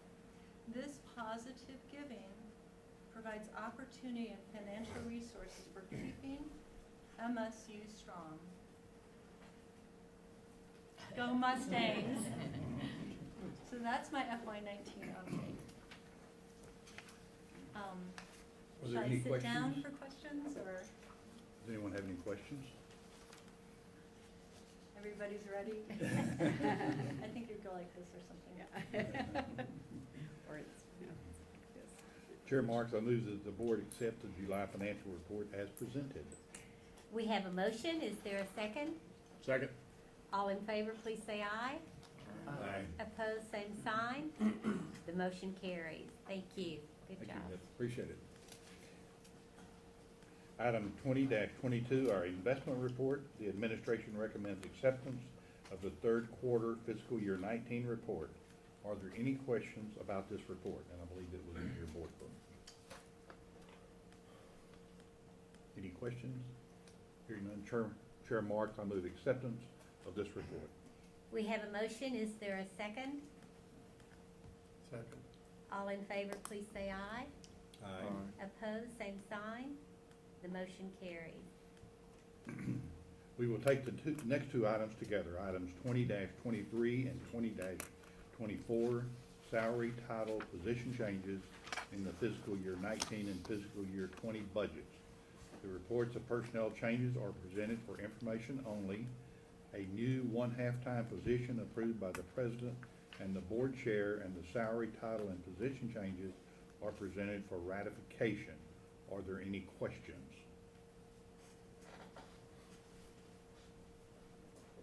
Chair Marks, I move the board ratify the changes as presented. We have a motion. Is there a second? Second. All in favor, please say aye. Aye. Opposed, same sign. The motion carries. Items 20-25, Tier 2 International Tuition. Vice President Lamb, please review Tier 2 tuition with us and present the administration's recommendations. Thank you. As you can see in your book, item 20-25, we have 3 different tuition categories that we can leverage for international students. And this was established in 2007. So the first tier, or Tier 1, are students who earn a competitive tuition waiver. And we can only give, we're statutory limited in the number of those that we can offer.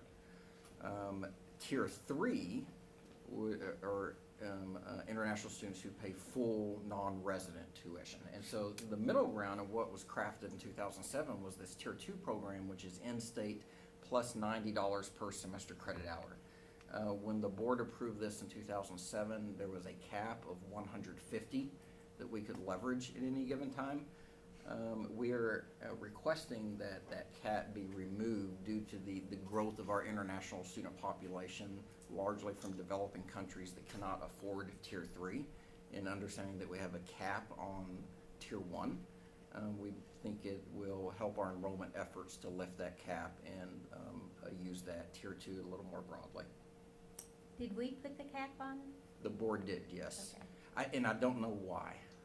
That cabin, frankly. 300, 150. 150, okay. Dr. Lamb, do you know why the $90, where that came from? It was initially 65, and it was increased to 90 through just the course of general tuition increases. I believe, this was before my time in this role, but I believe it was set at a rate that is in excess of out-of-state, but still affordable. So our out-of-state rate is, I believe right now, 45 a credit hour in addition to state tuition. And I believe that the tier 2 was purposefully set above that amount. So maybe I'm confused. So out-of-state is, the full out-of-state rate is in-state plus 45? Is it 45 right now? Do you know, Dr. Weber, off the top of your head? I thought it was 50, but we can double check. It may be 50. It's somewhere in that But- range. And that's tier 3? No, this is, so the tiers are international only. Okay. So out of state would be for domestic students not from Texas. Right, but I believe the reason that it was set at the rate it was is because on tier 2, the institution did not want international students paying less than U.S. resident non-Texas students that did not receive a waiver. Does that sound right, David? For what you're saying, there's a fairly significant difference between the tier 2 90 and the out-of-state of 50. That's $40 a semester hour. It is. So if you're taking 15 hours, how many is that? Well, is someone good at math here? 600 more than than a U.S. resident out of Does state. that make sense? Mhm. It depends on. I'm not sure I'm following the question. Well, I mean, does it make sense to have that difference if we're trying to attract international students or Right. make it easier for them to do that? I assume you're trying not to fall under the scrutiny of the state by offering international students a better deal than, American students. Right. Debbie would know that. Well, and we had to, because we don't receive formula funding for them, we had to charge them enough money Make it up to to the offset Gotcha. the Make it up formula the difference. funding that we were. So that's a not better answer than I receiving. Yeah, gave. that's it. I choose that answer. Right. So So there was a fine line that we had to. So if you live in, just say, Nebraska, and you decide to come to Midwestern, you're paying in-state tuition plus, call it $50 a credit hour? Yes. Okay. 65? Okay. 65. Thanks, Chris. So when it says non-resident tuition here for tier 3, that means non-US citizen? Correct. Okay. Correct. Not non-Texas resident? Correct, That's non-US what I was citizen. misreading. Okay. Are there any other questions? Do we think that will affect how we attract I think it international will. students? Yes, I think it will allow us to operate in some markets right now that's cost prohibitive, or operate larger in some markets where non-resident tuition is cost prohibitive. And Keith, you were just in the Caribbean. Did you feel, from your conversations with our partners there, that this was affordable, the 90 plus? If we had more tier 2 available, that more might come? Yes, so whenever we are traveling internationally, and yes, we're in the Caribbean last week doing some recruiting, or even if it's in Asia, the top of mind thing that everyone asks is tuition and fees. And it's about scholarship opportunities, and it's about coming to the U.S. at a cost that they can afford. And so, yes, we believe this is a competitive rate, and we believe it will help us expand current markets and even open some additional markets that we're not operating in right now. Are there any other questions? I have maybe a quick question. So do we know how many of our international students stay here after they graduate? We can get that for you. A significant number do. Mm-hmm. A large number stay for at least a year, and they work on OPT status, or optional practical training status. And at the end of that, many go home or go to graduate school, and some do stay in an employment capacity, and they're sponsored by their employer. But we can get more specific information on that for you. Chair Marks, I move the board approve removing the cap as presented. We have a motion. Is there a second? Second. All in favor, please say aye. Opposed, same sign. The motion carries. And who seconded that? I'm sorry, I missed. Kevin, thank you. Thank you, Dr. Daniel. Thanks, Keith. Items 20-26, campus construction update. The board book includes project status reports, a report on smaller construction projects, and photographs of current projects. Mr. Owen will provide information regarding these current projects. You're up. Well, thank you. For the past several years, I've shown you several projects that we've completed over the past 2 to 3 months, so this is probably the last time that you view some of these. Starting with Centennial Hall. Of course, this is the exterior of the building, which looks much like the artist rendering we've been displaying for a couple of years, even have the landscaping in, although unfortunately it didn't get in before the grand opening. You don't need that to teach classes, I would contend. And next we have a view from the atrium area, looking back to the south at the nursing area on the second floor, as well as the collaboration space on the third floor. And then if you stand up there, look back to the north, you'll see the respiratory care areas. And there are several classrooms in the building. They're all, it's kind of the same general layout. It's not your traditional classroom furniture, but apparently what students like nowadays. And as well as this is a radiology classroom and lab. The quad created by Centennial, Bridwell, Dillard, and McCoy, we finished that also. As you may recall, we did the repairs to the tunnel area underneath the Jesse Rogers Promenade, added the promenade installation, the signage, lighting, as well as the landscaping and the Spirited Mustang horses. This is a view of the horses from on top of Centennial with the completed landscaping and a ground view of the horses. We also added a parking lot on the north side of Centennial where we put in 58 spaces that was available when classes started. And on the west side of Centennial, where Bridwell Courts used to be, here we added the 54 spaces that came online mid-October. The Texas Accessibility, ADA, and Fire Marshal Upgrades Project focused on Bowland, Fame Fine Arts, Hardin, and some of Ferguson. We're at the very tail end of it now with the modifications that we finished up at Aiken, starting with the ramps on either side of the stage area. There used to be a pretty narrow ramp and a small stairwell. Now it's a fairly wide ramp that's a lot further, or the incline is more ADA compliant.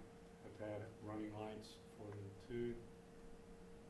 And on the south side, same issue where we used to have 2 sets of stairs. Now we have 2 sets of ramps and a ramp over to the stage as well, and the running lights for visibility. As far as Moffett, we're well into phase 2B, which is the first floor modifications. If you stand in the western lobby and look back towards circulation, you normally see all this masonry work. Well, you see it's gone up here. The only thing that remains is the column. So it'll be a much more open, inviting space than what it used to be. We're adding a study pod towards the back, as well as one over here. They're adding some fur downs, different finishes than what it currently exist in the facility. This is a picture taken just a little south, 20 feet south of that, where we used to have the computers on those countertops around the columns. They've been removed. We added a study pod in this general vicinity. It used to be a old planter box that didn't have plants in it, by the elevator. The elevator's gone, planter box is gone. The stairs used to be in closed with masonry, and now they're open. We'll have something a little better than that handrail through. Okay, and then lastly, from Moffett, they installed a lot of the lattice work and most of the windows for the half-bay window construction area. It's basically a large reading room, and it will be temperature controlled. It'll be part of the library. You'll walk straight into it. There won't be emergency doors checking. Pretty.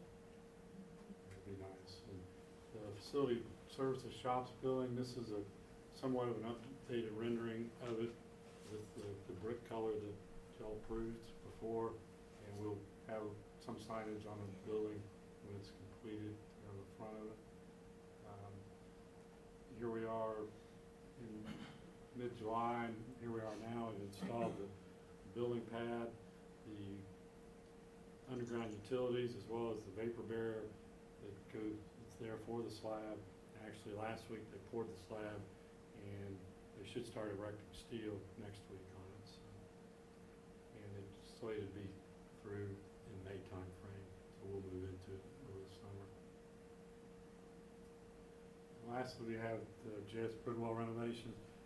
There's a lot of small changes in there, putting the door here, taking it out there. Kind of hard to get pictures of that. So I took a picture of the biggest area, which is dental hygiene, where we removed all that equipment, sold it off, and tore out the ceilings. And we put in this particular area, we'll have our lock shop and a couple of small classrooms in it. So, any questions? Getting back to the facilities building, will you be upgrading the fence? We talked about that. I think you were going to consider doing maybe the brick that was left over from the Moffett Library could be some way put into the, we were going to try to do columns, I think, upgrade it since it was in a residential area. Sure, it's an expensive adventure to do that. The bricks actually, by the time if you try and clean them after you've removed them, you're better off buying new ones because it's Really? very labor intensive. Okay. So say nothing of scrap rate, they're going to break a few. But so we did not actually price changing any of this fence along here to add those columns. We were at our budget as it was. I'm not saying that couldn't be done after the fact, but there are no current plans. All right, so is the parking lot, where's Hempstead? This is Hempstead Okay, right here. yeah. Here's LJR. So that's, okay. North is back that way. This is the north elevation. This is the new Broadwell lot that we just put in.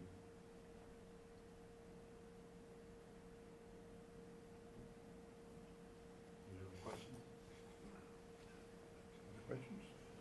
This item is presented for information only and no action is necessary. Item 20-27, MSU deferred maintenance reports. The reports included in the board book are required by statute and show deferred maintenance projects completed in fiscal year 19, as well as those planned for the next 5 years. Does anyone have any questions of Mr. Owen regarding these reports?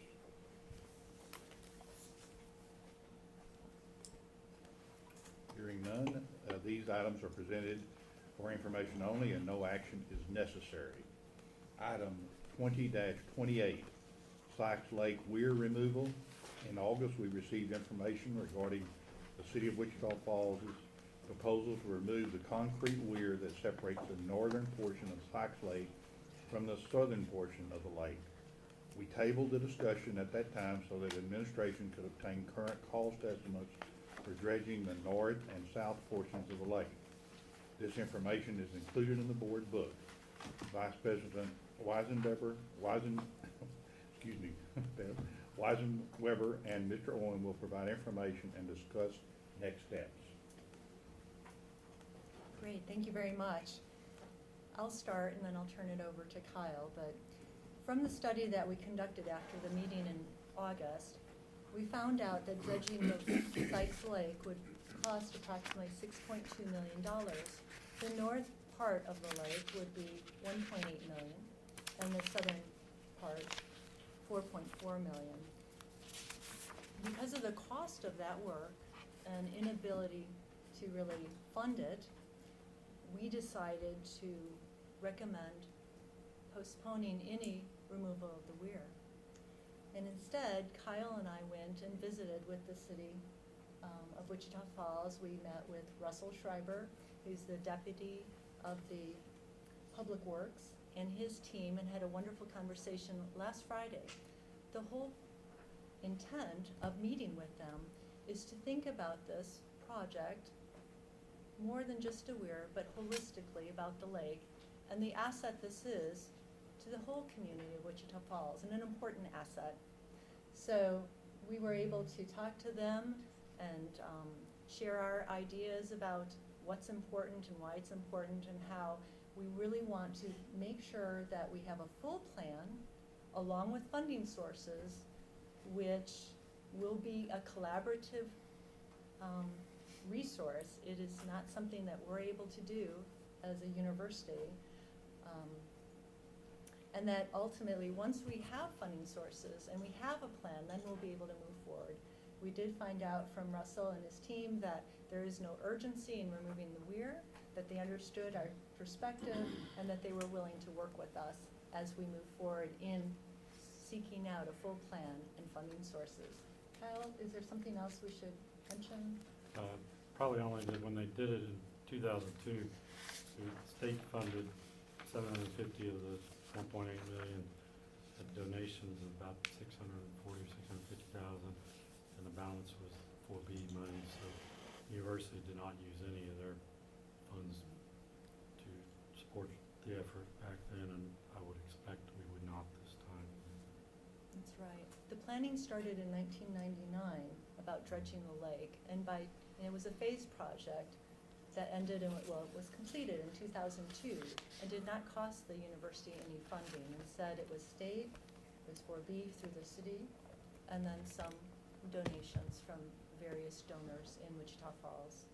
So we were able to complete the project in 2002, but here we are again, wanting to do something similar through the collaborative resources.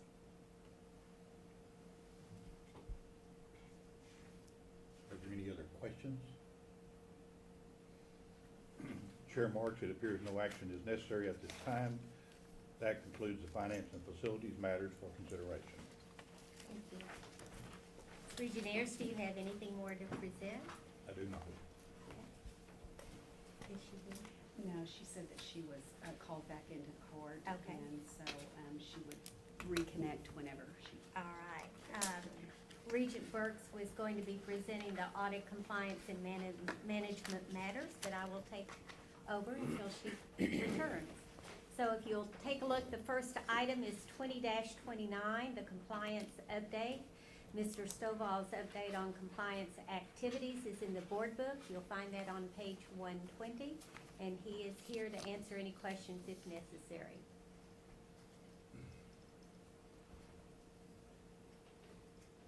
Are there any questions regarding this report? If not, this item is presented as a point of information only, and no action is necessary. Item 20-30, audit update. Ms. Kidwell's update is also in the board notebook on page 122 for our information, and she is also here to answer any questions. Any questions regarding the update? Okay. This item is for information only and no action is necessary. Item 20-31, fiscal year 2019, internal audit annual report. Ms. Kidwell's annual report is also included in the board book, page 123, and requires our acceptance. Ms. Kidwell, please review what your office has accomplished this year. Thank you. Good afternoon. The annual report is the report card for the activities that my office performs every year. It compares the audit plan to what was produced, talks about any variations, any additions, and it also lets the board and senior management see what contributions internal audit can make to the operations of the university. I'm very proud of the accomplishments that we've made this past year. The performance goals that I set for the office to achieve were met.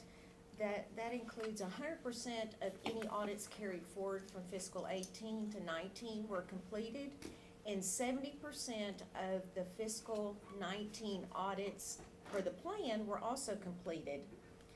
I also saw about a 500% increase in time devoted in fiscal 19 from 18 in hotline tips, complaints, and investigations.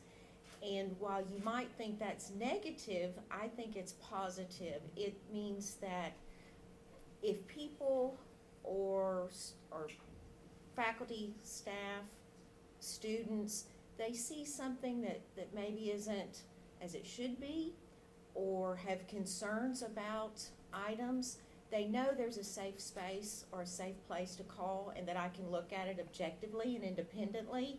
It's a lot easier to address issues before they become big problems. And so I'm very proud of the fact that people are coming to me, whether anonymously or person to person, and letting me look into these areas and get them addressed timely.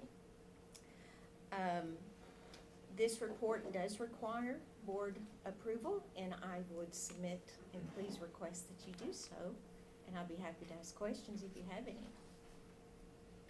Okay, any questions from Ms. Kidwell? When you say a 500% increase, are we talking about from 10 to 50 or? In 50 time or- spent, I'm sorry, I Okay, didn't make it okay. clear.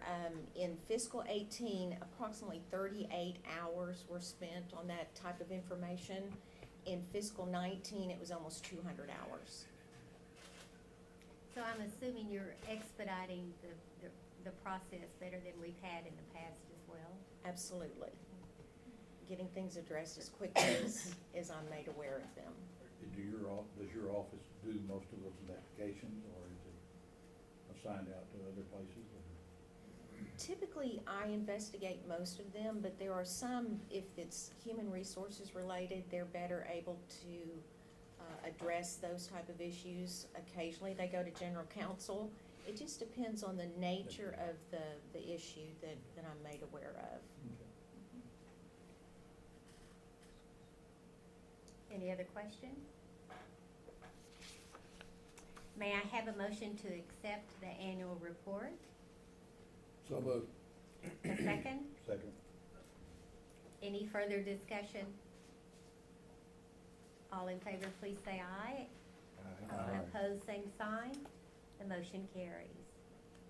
Items 20-32, Public Funds Investment Act Audit Report, 20-01. You'll find this beginning on page 142. Ms. Kidwell, please review this audit report. Thank you. This audit is required to be performed every 2 years. It does have to be presented to oversight bodies January the 1st of the even years, so this report had to be brought to the board at the November meeting in order for me to meet the submission deadline. It's a audit I've performed twice since I've been here. I believe it started in the late 1990s, so it's been performed multiple times. No issues were found. I do want to comment and commend Chris Stovall, our controller. Not only was this this audit being performed by my office, it's his very busiest time of the year, closing out year end. And we're also under a state auditor's office audit. So he had 3 different competing priorities and was still an absolute joy to work with. And just want to thank him and commend him in public. Are there any questions or comments? May I have a motion to accept this audit report? So moved. A second? Second. Any more discussion? All in favor, please say aye. Aye. Opposed, same sign. The motion carries. Items 20-33, Office of Internal Audits Charter. This again begins on page 149. It's been revised. It's included in your board book for approval. Ms. Kidwell, please review the changes. Thank you. The internal audits charter spells out the rules, responsibilities, and expectations of my office. It's also the best document to explain the unique reporting characteristics of my position. Report functionally to the Board of Regents and administratively to the President, but that could present some challenges, and so the charter lays out the rules and responsibilities both for myself, my office, and the board. It needed to be updated for the title change that was approved by the Regents last fiscal year. Also cleaned up some language and spelled out a few more reporting recommendations or necessary reporting requirements to reflect best practices for the Office of Internal Audits. And it also gives me an opportunity to bring this to the board as an education point. There are some responsibilities that the board has relating to the Office of Internal Audits, and I want to read these real quick just as a refresher. The board has the authority and responsibility to approve the charter, which we're talking about now, the audit plan, which we reviewed in August, also the budget and resources and the remuneration of my position, the ability to appoint and remove someone in my position, and also to determine if scope or resource limitations have been imposed. And so those are very important responsibilities that also ensure that my office functions well. And so I appreciate the support that the board's given me and continues to give me in my office, and respectfully request that the revisions to the charter be approved. I noticed that we have amended almost, well, I guess, 2015, 2017. Is this something you review yearly? Yes, it is, and there were some, the 2015 revisions were necessary after the 2014 peer review. The charter had not been updated in a long time. And then in 2017, there were some major standards revisions that added more responsibilities, but I do review it annually. Do any of you have any questions? If not, may I have a motion to approve the charter as presented? So moved. May I have a second? Second. Okay, all those in favor, please say aye. Opposed, same sign. The motion carries. Thank you. Thank you. Item 20-34, not a modification of MSU organization chart. The organization chart reflects changes made to international efforts at MSU and are outlined in the board book on page 154. Vice President Lamb is available if anyone has questions or would like additional information.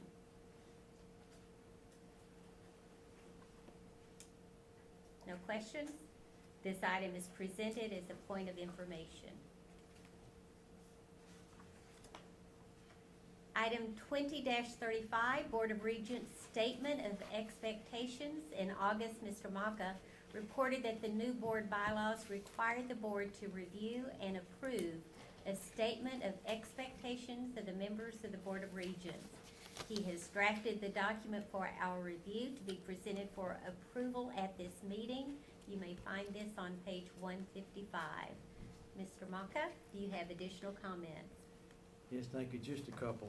I really wanted to point out the essence of the purpose of the document. And if you would look at page 155 of your board book, the third paragraph, second sentence where it begins, in accordance with section 2.04.9 of your bylaws.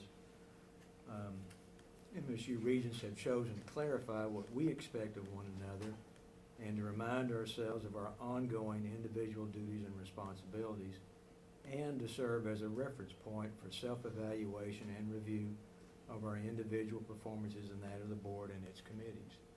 So this is really a good measuring tool for yourselves and for the board collectively, but also for each of you individually, are you meeting the expectations, you know, that you've set? And I would point out too that your bylaws, the Board of Regents bylaws provide that among your duties are to ensure that the policies and processes of the university remain current and are properly implemented, and ensuring that its business is conducted in an exemplary fashion, that its government's policies and practices are kept current, and that the performances of the board, its committees, and its members are periodically assessed. So, you know, you too have a responsibility to assess the board collectively and each of you individually. And this is a great tool to help you do that. Because it's got, you know, best practices. A lot of the recommendations come from AGB, Association of Governing Boards. And so it's really good information. You know, look at page 2, page 156. You know, the heading talks about dutifully serve as a member of the board. The second bullet point, you know, the last comment there, last phrase of that, and diligently prepare for and faithfully attend meetings of the board and its committees. And the bylaws, again, your bylaws require or state that, you know, you can't miss more than, if you miss more than half of the meetings, then that's a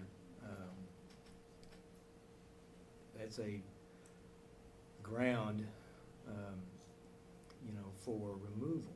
And so, again, to remind everybody, you know, remind yourselves, you know, these are things that are high priority. We've got to do these, and keep yourselves current of what your responsibilities are. The second heading on page 2, again, page 156 of your board book, advance the values, mission, traditions, reputation of the university. That first bullet point talks about fiduciary obligation. And I know that Chairman Kevin Crosman has mentioned that before.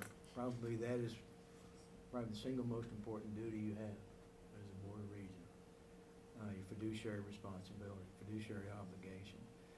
And the bullet point right below that is one that we've talked about, but we've never really defined in this university, and that's shared governance.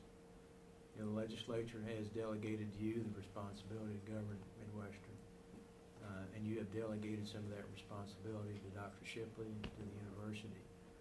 And, you know, through the administration, through the faculty, through the staff, students, you know, we share that governance, embrace it, and help establish policies that govern the administration of the university. But those are just some of the key points of it. You know, again, we need to review this about, you know, per the bylaws, need to review this about every 2 years. But again, these are best practices. This is really good information, and again, it's a great tool for you to measure the board and your individual progress. I'd be glad to answer any questions you might have about it. I think this is a good reminder. I hope we do this in our orientation, and having it in writing, it is very helpful. So Absolutely. thank you for bringing this up. Any discussion or questions? Barry, when's the last time this is updated? This is new. This is brand new. Brand new. I thought. Okay, thank you. I just want to make a comment, you know, on the next bullet about Regents participating in the life of the university. I feel like that's so critical to understanding this university and what separates us from others. And I just feel like, you know, we may not be able to make everything, but it's just so important to understand the culture here, that we need to attend as many as we possibly can. Absolutely. And again, I think that's every year when you measure each other, you know, it's board collectively. As a group, how are we doing? But then each one of you individually. Have you made the board meetings? Have you been prepared? Have you gone to committee meetings? you know, what other functions have you gone to? Because you really need to experience the culture of this university and know what it is, learn what it is, participate, indeed help it, you know, nurture it. You have responsibility, but you have great input, and it's really important, and I think it sends a big message to the people around this table to see you at the functions, supporting the university, the different endeavors, whether academically or athletically, whatever it might be.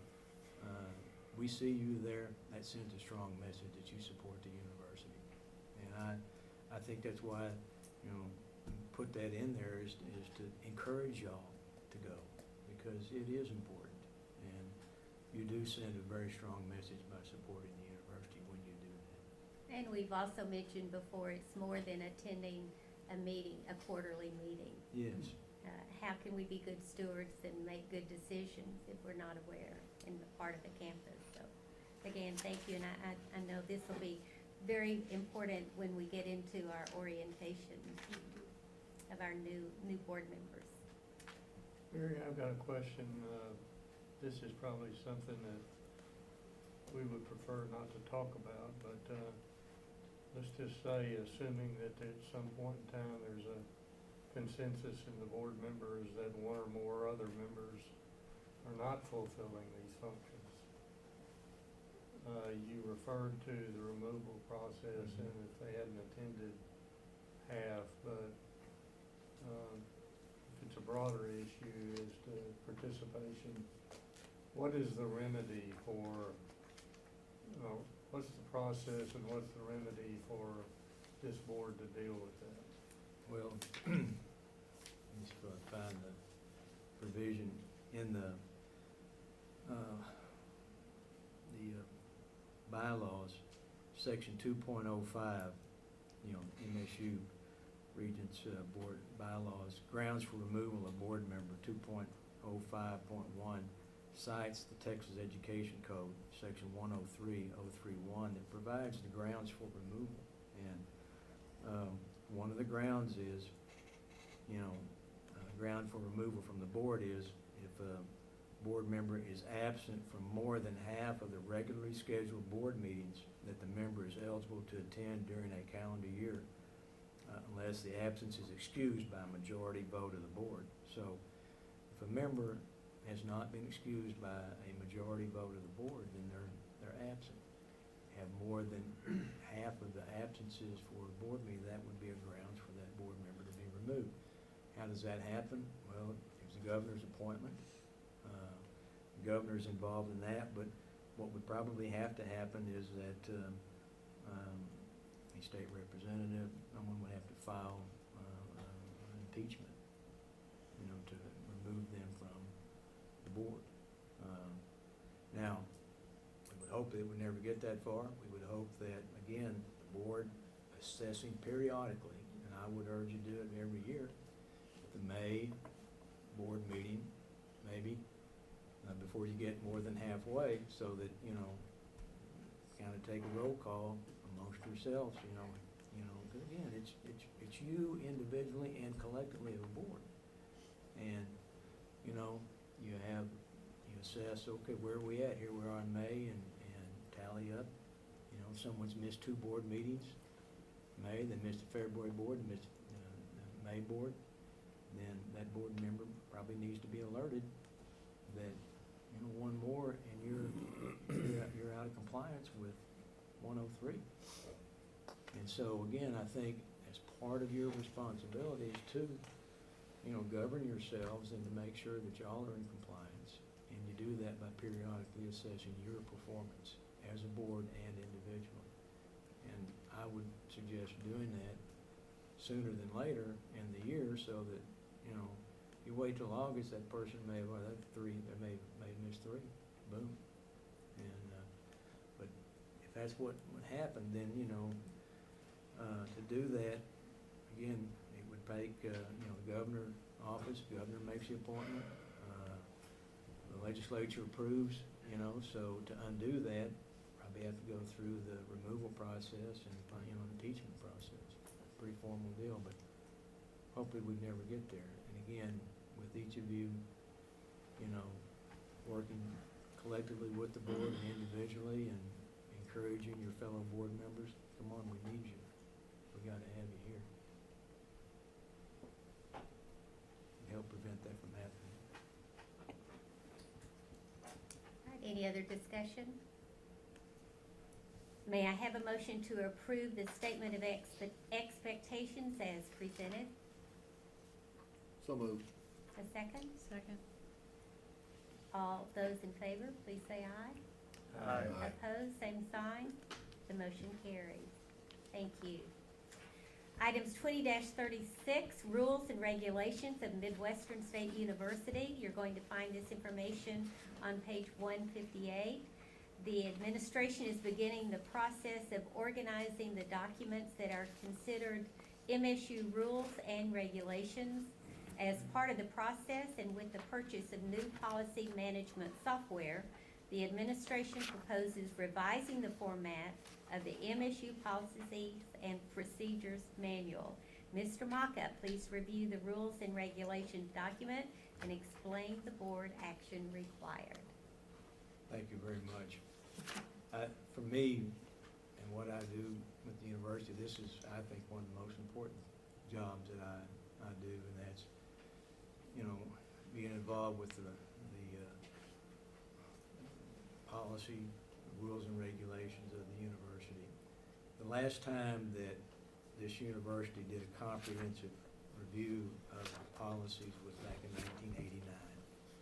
And we have many of the policies that really haven't seen the light of day since then, that have never been reviewed since then.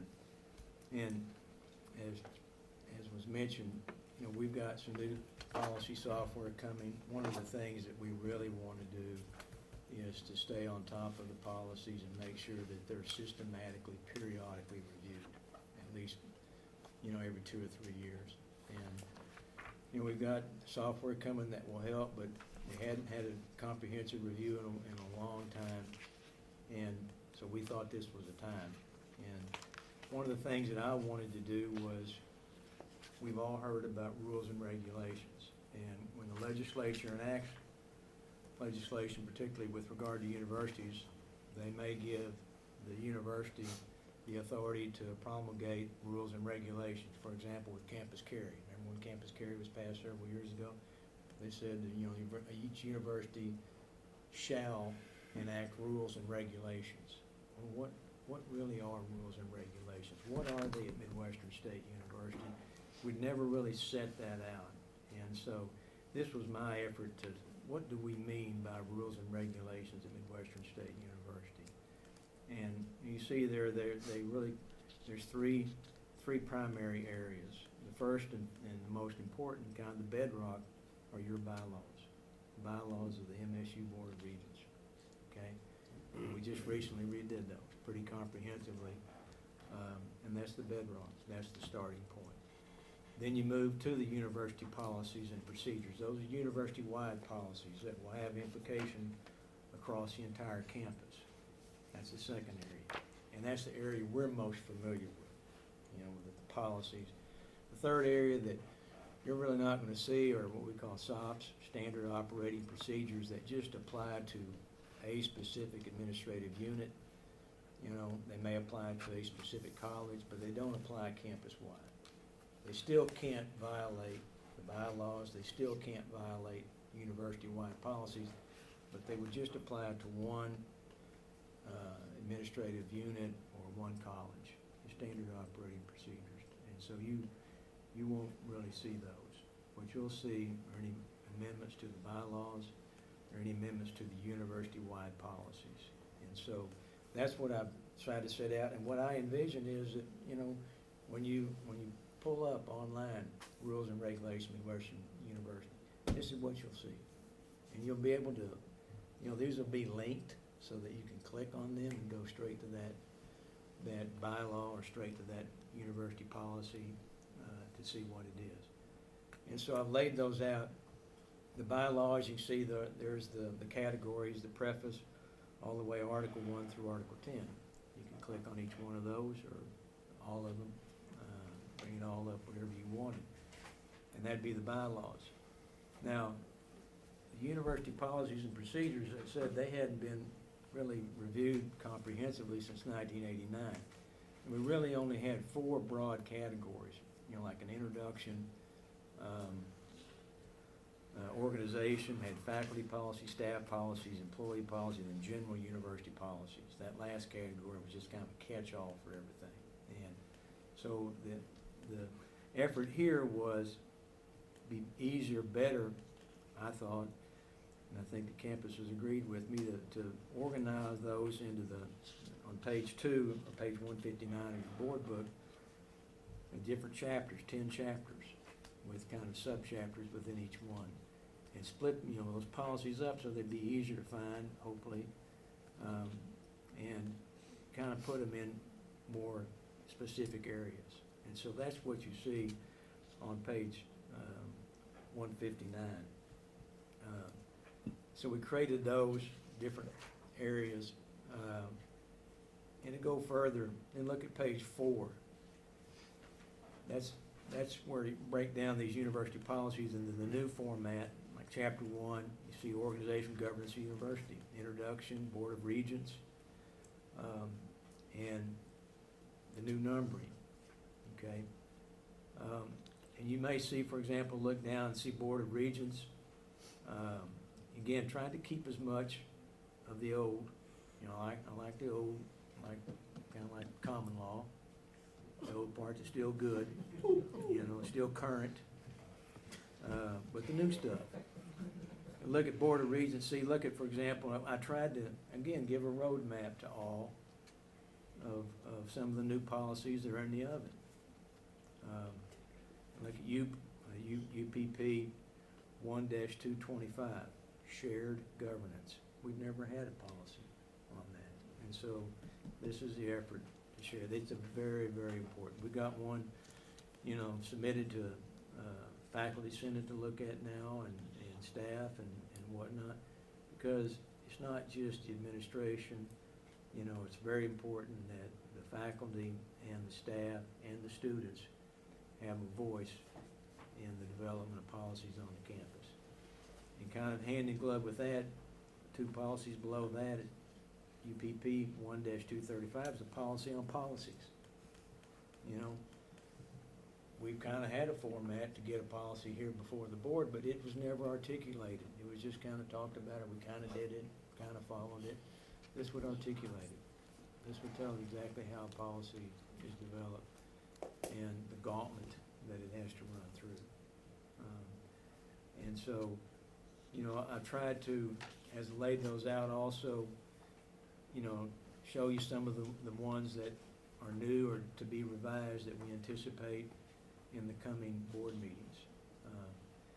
And you can see on the following pages, particularly page 6 of the document, or actually page 163 of your handbook, again, links to different policies. One of the policies that Keith and his group have been working on, Lee and myself, and faculty's looking at it now. See UPP 3-201, and that's Sexual Misconduct Interpersonal Violence Handbook. That's working. We're working on that, and when we finish it, and everybody signs off on it, submit it to y'all, and hopefully it'll be approved, and then we'll link it to anybody that wants to go and look at that particular policy. And so again, some of these are in the oven, some of these are still got a lot of work to do, but I wanted to also give y'all an indication of what may be coming. So that's just the overall format and categories for the university-wide policies. And then page 11 is just, I wanted to to establish an index of the old policy. If we're talking about something, the old policy, what's the old policy now, what's the new policy? Where is that old policy, where do I find that new policy? And then after that, I have the reverse of that. The new policy, is based on what the old policy, because it was changing these up, if I didn't have both of them, it was really hard to keep tabs of of all of the policies and make sure that we covered all of the bases. That's the document, that's the purpose of it. Again, it's a comprehensive reorganization. We've got new software coming that will help us put this out there for the campus, and will help us monitor it. And I'm very appreciative to everybody in this room. Everybody that's worked on it, continues to work on it, the faculty, staff, students, because the policies, for this to work, it's gonna have to take all of the campus. It's gonna have to take involvement from everybody, and everybody have a seat at the table and have an opportunity to help. I'd be glad to answer any questions I can. While I don't want to encourage him, I would like to thank Barry, because this is like the Gutenberg Bible. This is like putting together a printing press, and he has agonized over, and very few people could have done this, really. So Barry, yeah, you got to give him credit. I mean, Barry has spent, do you think 6 to 8 months on this, Barry? Oh. Yeah, Yes. at least, that I've known. Mhm. And what's so important is that when Debbie and I come back from the legislature with a handful of changed policies, he's now indexed all these so that we can much more quickly go back and see where those policies started, how we're gonna change them, and then people can see them change, and then we can go to faculty senate and staff senate and admin council and say, here's the history of this policy, it's all in one place. And I don't think anybody else had the courage to do this until Barry volunteered, so thank you, Barry. Very welcome. Well done. Any other questions or comments? If not, may I have a motion to approve this item? So moved. A second? Second. All those in favor, please say aye. Aye. Opposed, same sign. The motion carries. Thank you, Barry. Item 20-37, proposed new and revised policies. New and revised policies are presented in the board book and are recommended for approval. Mr. Maka will review these items again.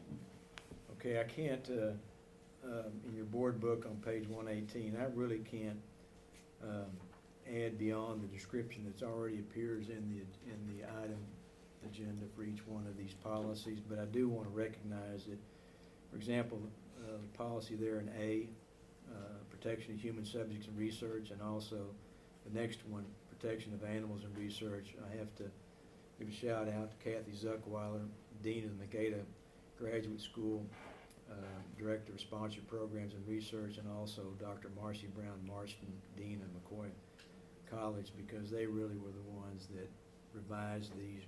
And they're all prompted by getting us current with federal, state law, and rules and regulations. And so, kudos to them, because boy, they prepared those policies, and I mean, in the new format with the regulations in the back, so really very well done. And policy E down there, it's a new policy, brand new, chemical safety. Again, that was Dr. Brown Marston and Raylene Kiesling. She is a chemical safety manager, completely brand new policy, but they drafted that again in compliance with federal and state law, rules, and regulations. So really have much to say for those. They've been through faculty, senate, and staff, and of course the president's cabinet as well. So they've gone through the gauntlet. The one in section C is just a change with regard to emeritus status for faculty administration folks and their email addresses. It just clarifies that. The policy subsection D there, reporting abuse and neglect, that's required by Texas legislature. They amended section 51.9761 of the education code, and we're required to actually have a policy on reporting abuse and neglect of children. And so that's why we're doing it, to comply with that. So in a nutshell, that's the skinny on those policies. Any discussion or questions of Mr. Maka? I had one comment about the abuse and neglected child, elder, and all that stuff. I totally understand the reason for it and why it's still. My only comment is that when I looked over it, it seemed to me that it was somewhat extraterritorial in nature. That you could read this policy as requiring somebody that, for example, is on the staff of MSU, if they were at Walmart, for example, and they saw somebody being abused, that they're almost compelled by this policy to do something, as opposed to seeing something like that happen that's related to MSU. Yeah. I can kind of see that, but whether they're at Walmart or here, they're still under the same responsibility to report that. Why is that? I don't believe that. Well, that's just the, I mean, if we're, wherever we're at, if we are aware of an abuse of a child, we're required by state law to report that. If we come, it doesn't matter where. It's not, and this is not so much about. Ordinary citizens is. Yes, an ordinary citizen is required. Even with no connection to the university, yeah. Yes. You have an It obligation. doesn't I found matter that whether out the you're other at the day. university or at Walmart, if you know of child abuse, sex abuse, neglect, you are required, mandated by law to report Is that. it criminal violation not to? Yes, do that? absolutely. I mean, it doesn't have anything to do with Midwestern. It's not about being on this campus, it's about, that's the law, that we are obligated to report that. I just found that out the other day, Kevin. Any other questions?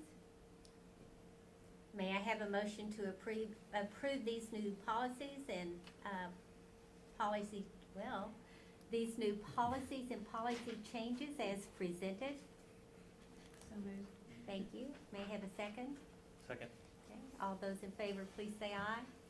Aye. Opposed? The motion carries. Thank you. All right, good job, Mr. Maka. Now we're down to item 20-38, University Leadership Report. President Shipley. Thank you, Regent Marks. Please refer to the university dashboard on page 219 of your board books. And because we spent quite a bit of time on enrollment, I'm going to focus on some of the other categories today. But I would like to point out that it's important to me that we keep the far right margin for the COPLAC median. Even though there are a lot of areas that we measure that we can't get the data from COPLAC, since we want to be like the Council of Public Liberal Arts College institutions, I think where we do have the information, it's good to track it. And I think what's particularly telling about the enrollment categories is that we are probably twice as big as the average COPLAC institution. So you see us doing different things than them sometimes, but in part it's due to our size. So I'd like to drop down to the residential university experience and look to see how are we doing with numbers of students in the residence halls. We had a nice bump. This is number 1 under B. Had a nice bump last year. We're maintaining over 1,600 students on campus, but we do have a goal of keeping that high and getting to about 1,650. So what's interesting is, even though we're twice the size of COPLAC institutions, we're pretty close to their residential numbers, and that's because our residential percentage is 33 by now. And we really aim to be 40, 45, and 50. So many high-tier public liberal arts universities have half of their students living on campus. And it's an aspiration for us that we continue to guide, and I'd say our interim goal is 40%. We'd like to see 40% of our students living Do we here. even have the facilities for that kind of growth?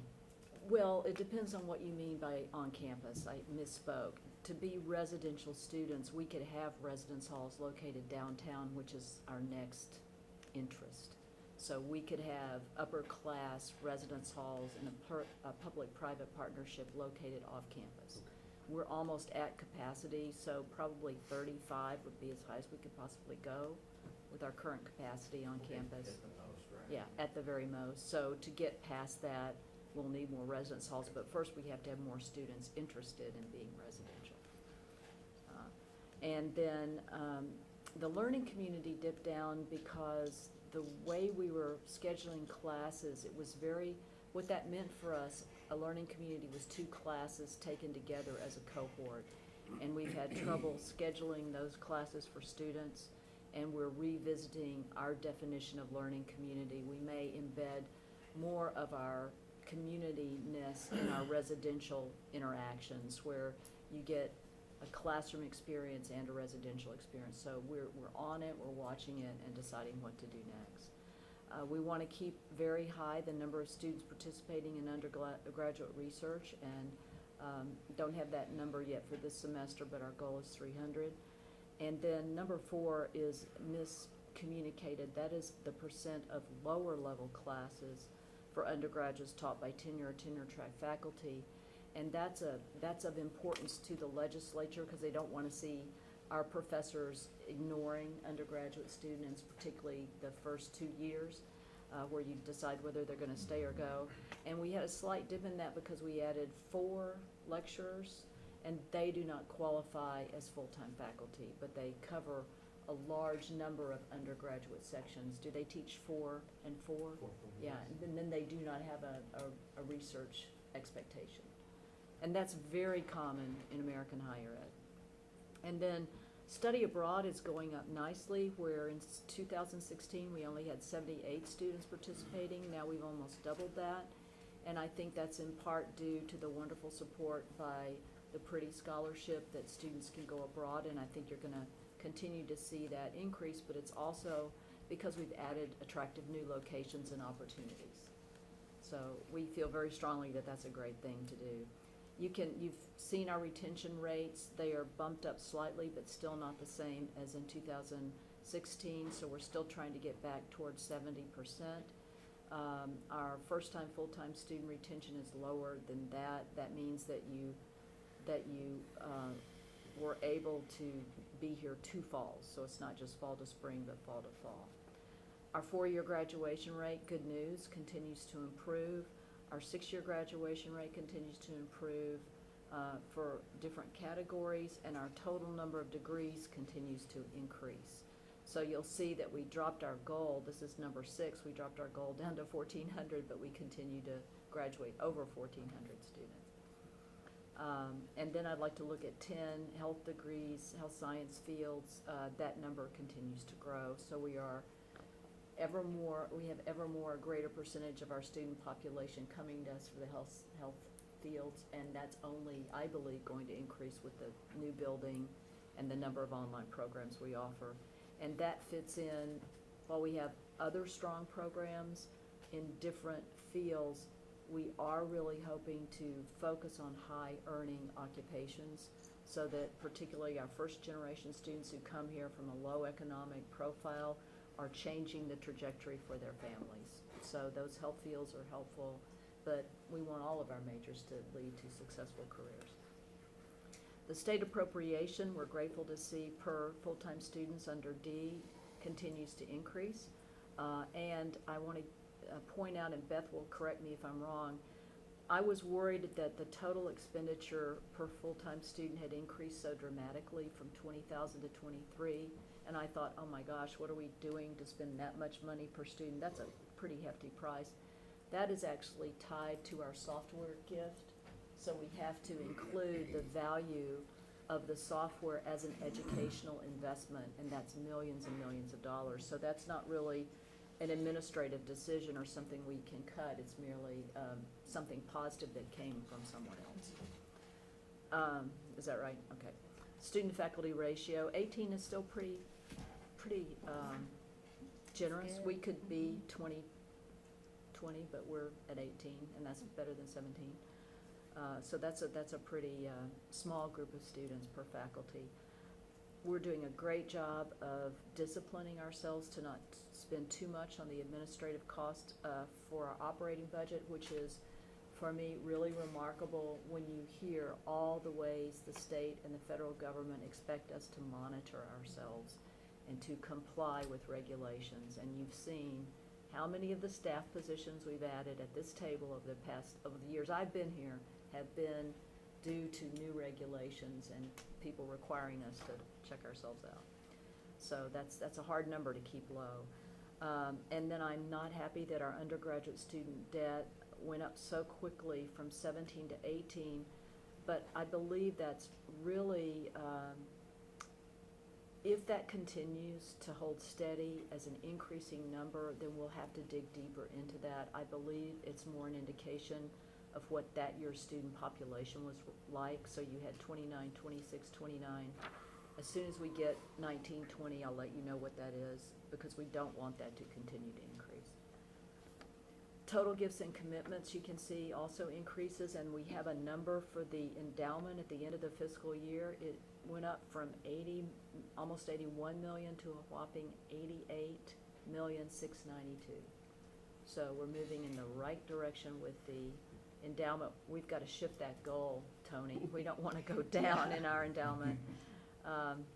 And then competitive and state grants, we've got folks doing a really good job of attracting grants. When you think that we've gone from 455 to 1.5 million, that's great progress, and some of that's out of Kathy Zugweiler's office, and I think it takes having the right person empowering faculty and staff to reach for those grants, so that's good news. Are there any questions on what we're benchmarking, how we're setting goals, how we're doing? Just one quick question related to study abroad that you mentioned. What are the Yes. current opportunities for MSU students to study abroad? Keith, do you know them all? Keith can list them out. Yeah, I think most of them at this point. So London's our largest program, and it's our signature program, and it is essentially summer two, and that's where the lion's share of our students go.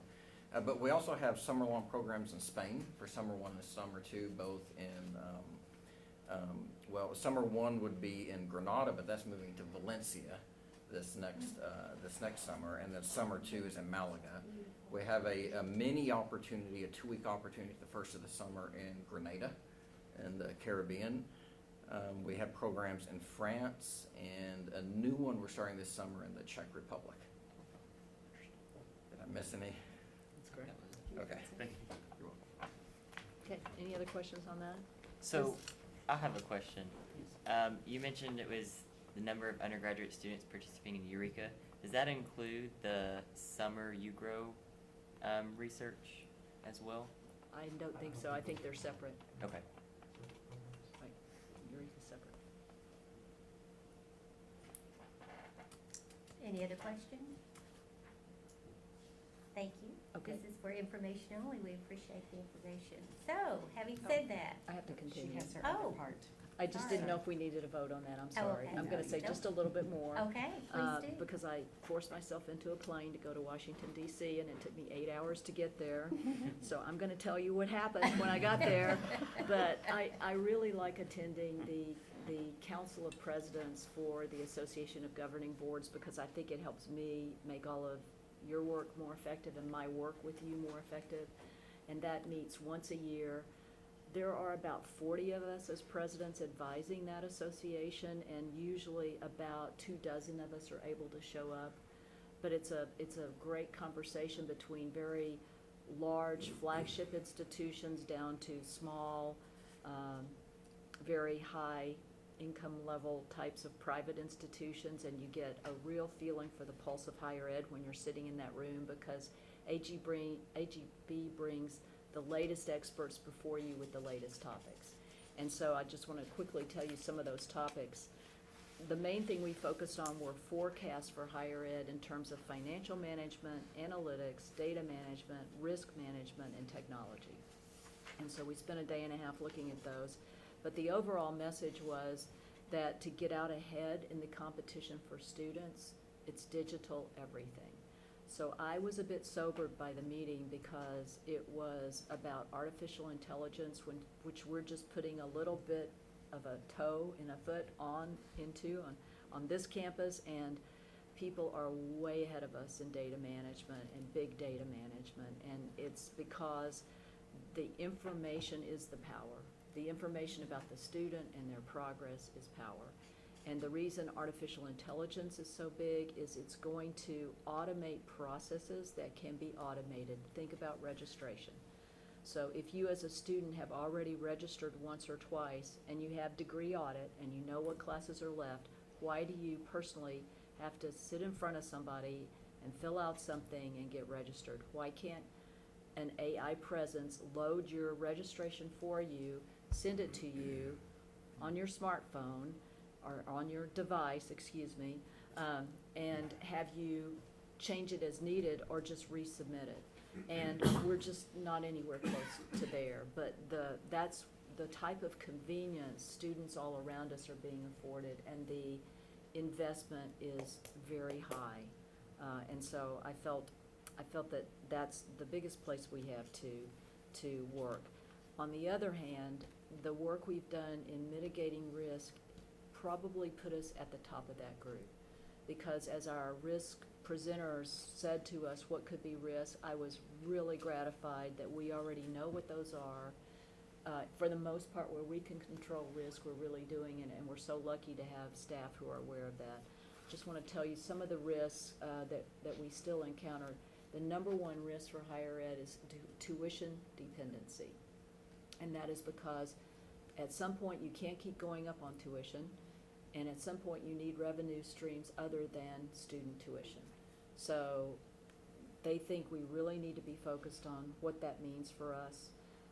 And they believe that endowment returns, that was primarily for the private institutions in the room. Endowment returns are getting ready to be impacted by what the financial presenters saw as a looming recession.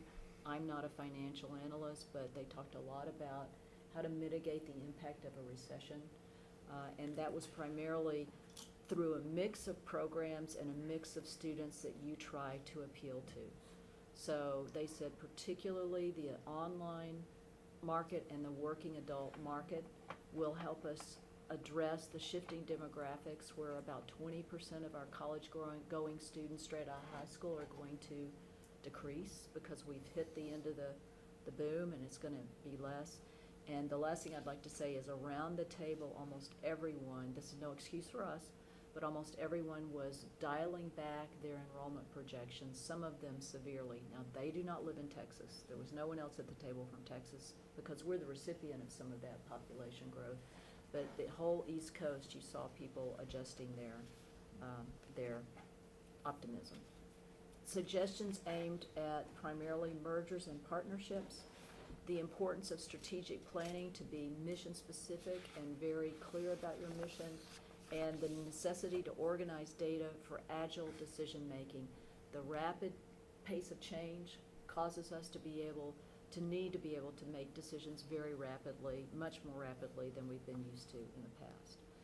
So in that case, good investments were identified as satellite operations, and finally they said that higher ed in general has to reassert itself and its value proposition because our reputation has suffered significantly in the past 5 to 10 years. That everything we can do to make ourselves look affordable and effective would be helpful. So that was my quick summary. Any questions? All right, thank you. Okay, good. I hope you had the opportunity when we all received a trusteeship at our home, but wonderful article by Suzanne, so well done. I mean, this is really big, so it's nice. We may want your autograph at the end of this time. Anyway, very well written, well done, and it mentioned the pretty scholars, not by name, but it was a very good article, so congratulations there. So, the Board of Regents will now go into executive session to discuss items 20-02, real property, 20-03, gifts and donations, 20-16, emeritus status staff, 20-39A, consultation with attorney, and 20-39D, personnel matters, as followed by the Texas Government Code Section 551.071, 072, 073, and 074. For the record, the date is November the 7th, 2019, and the time is 2:25. And it is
webcast has started? Okay.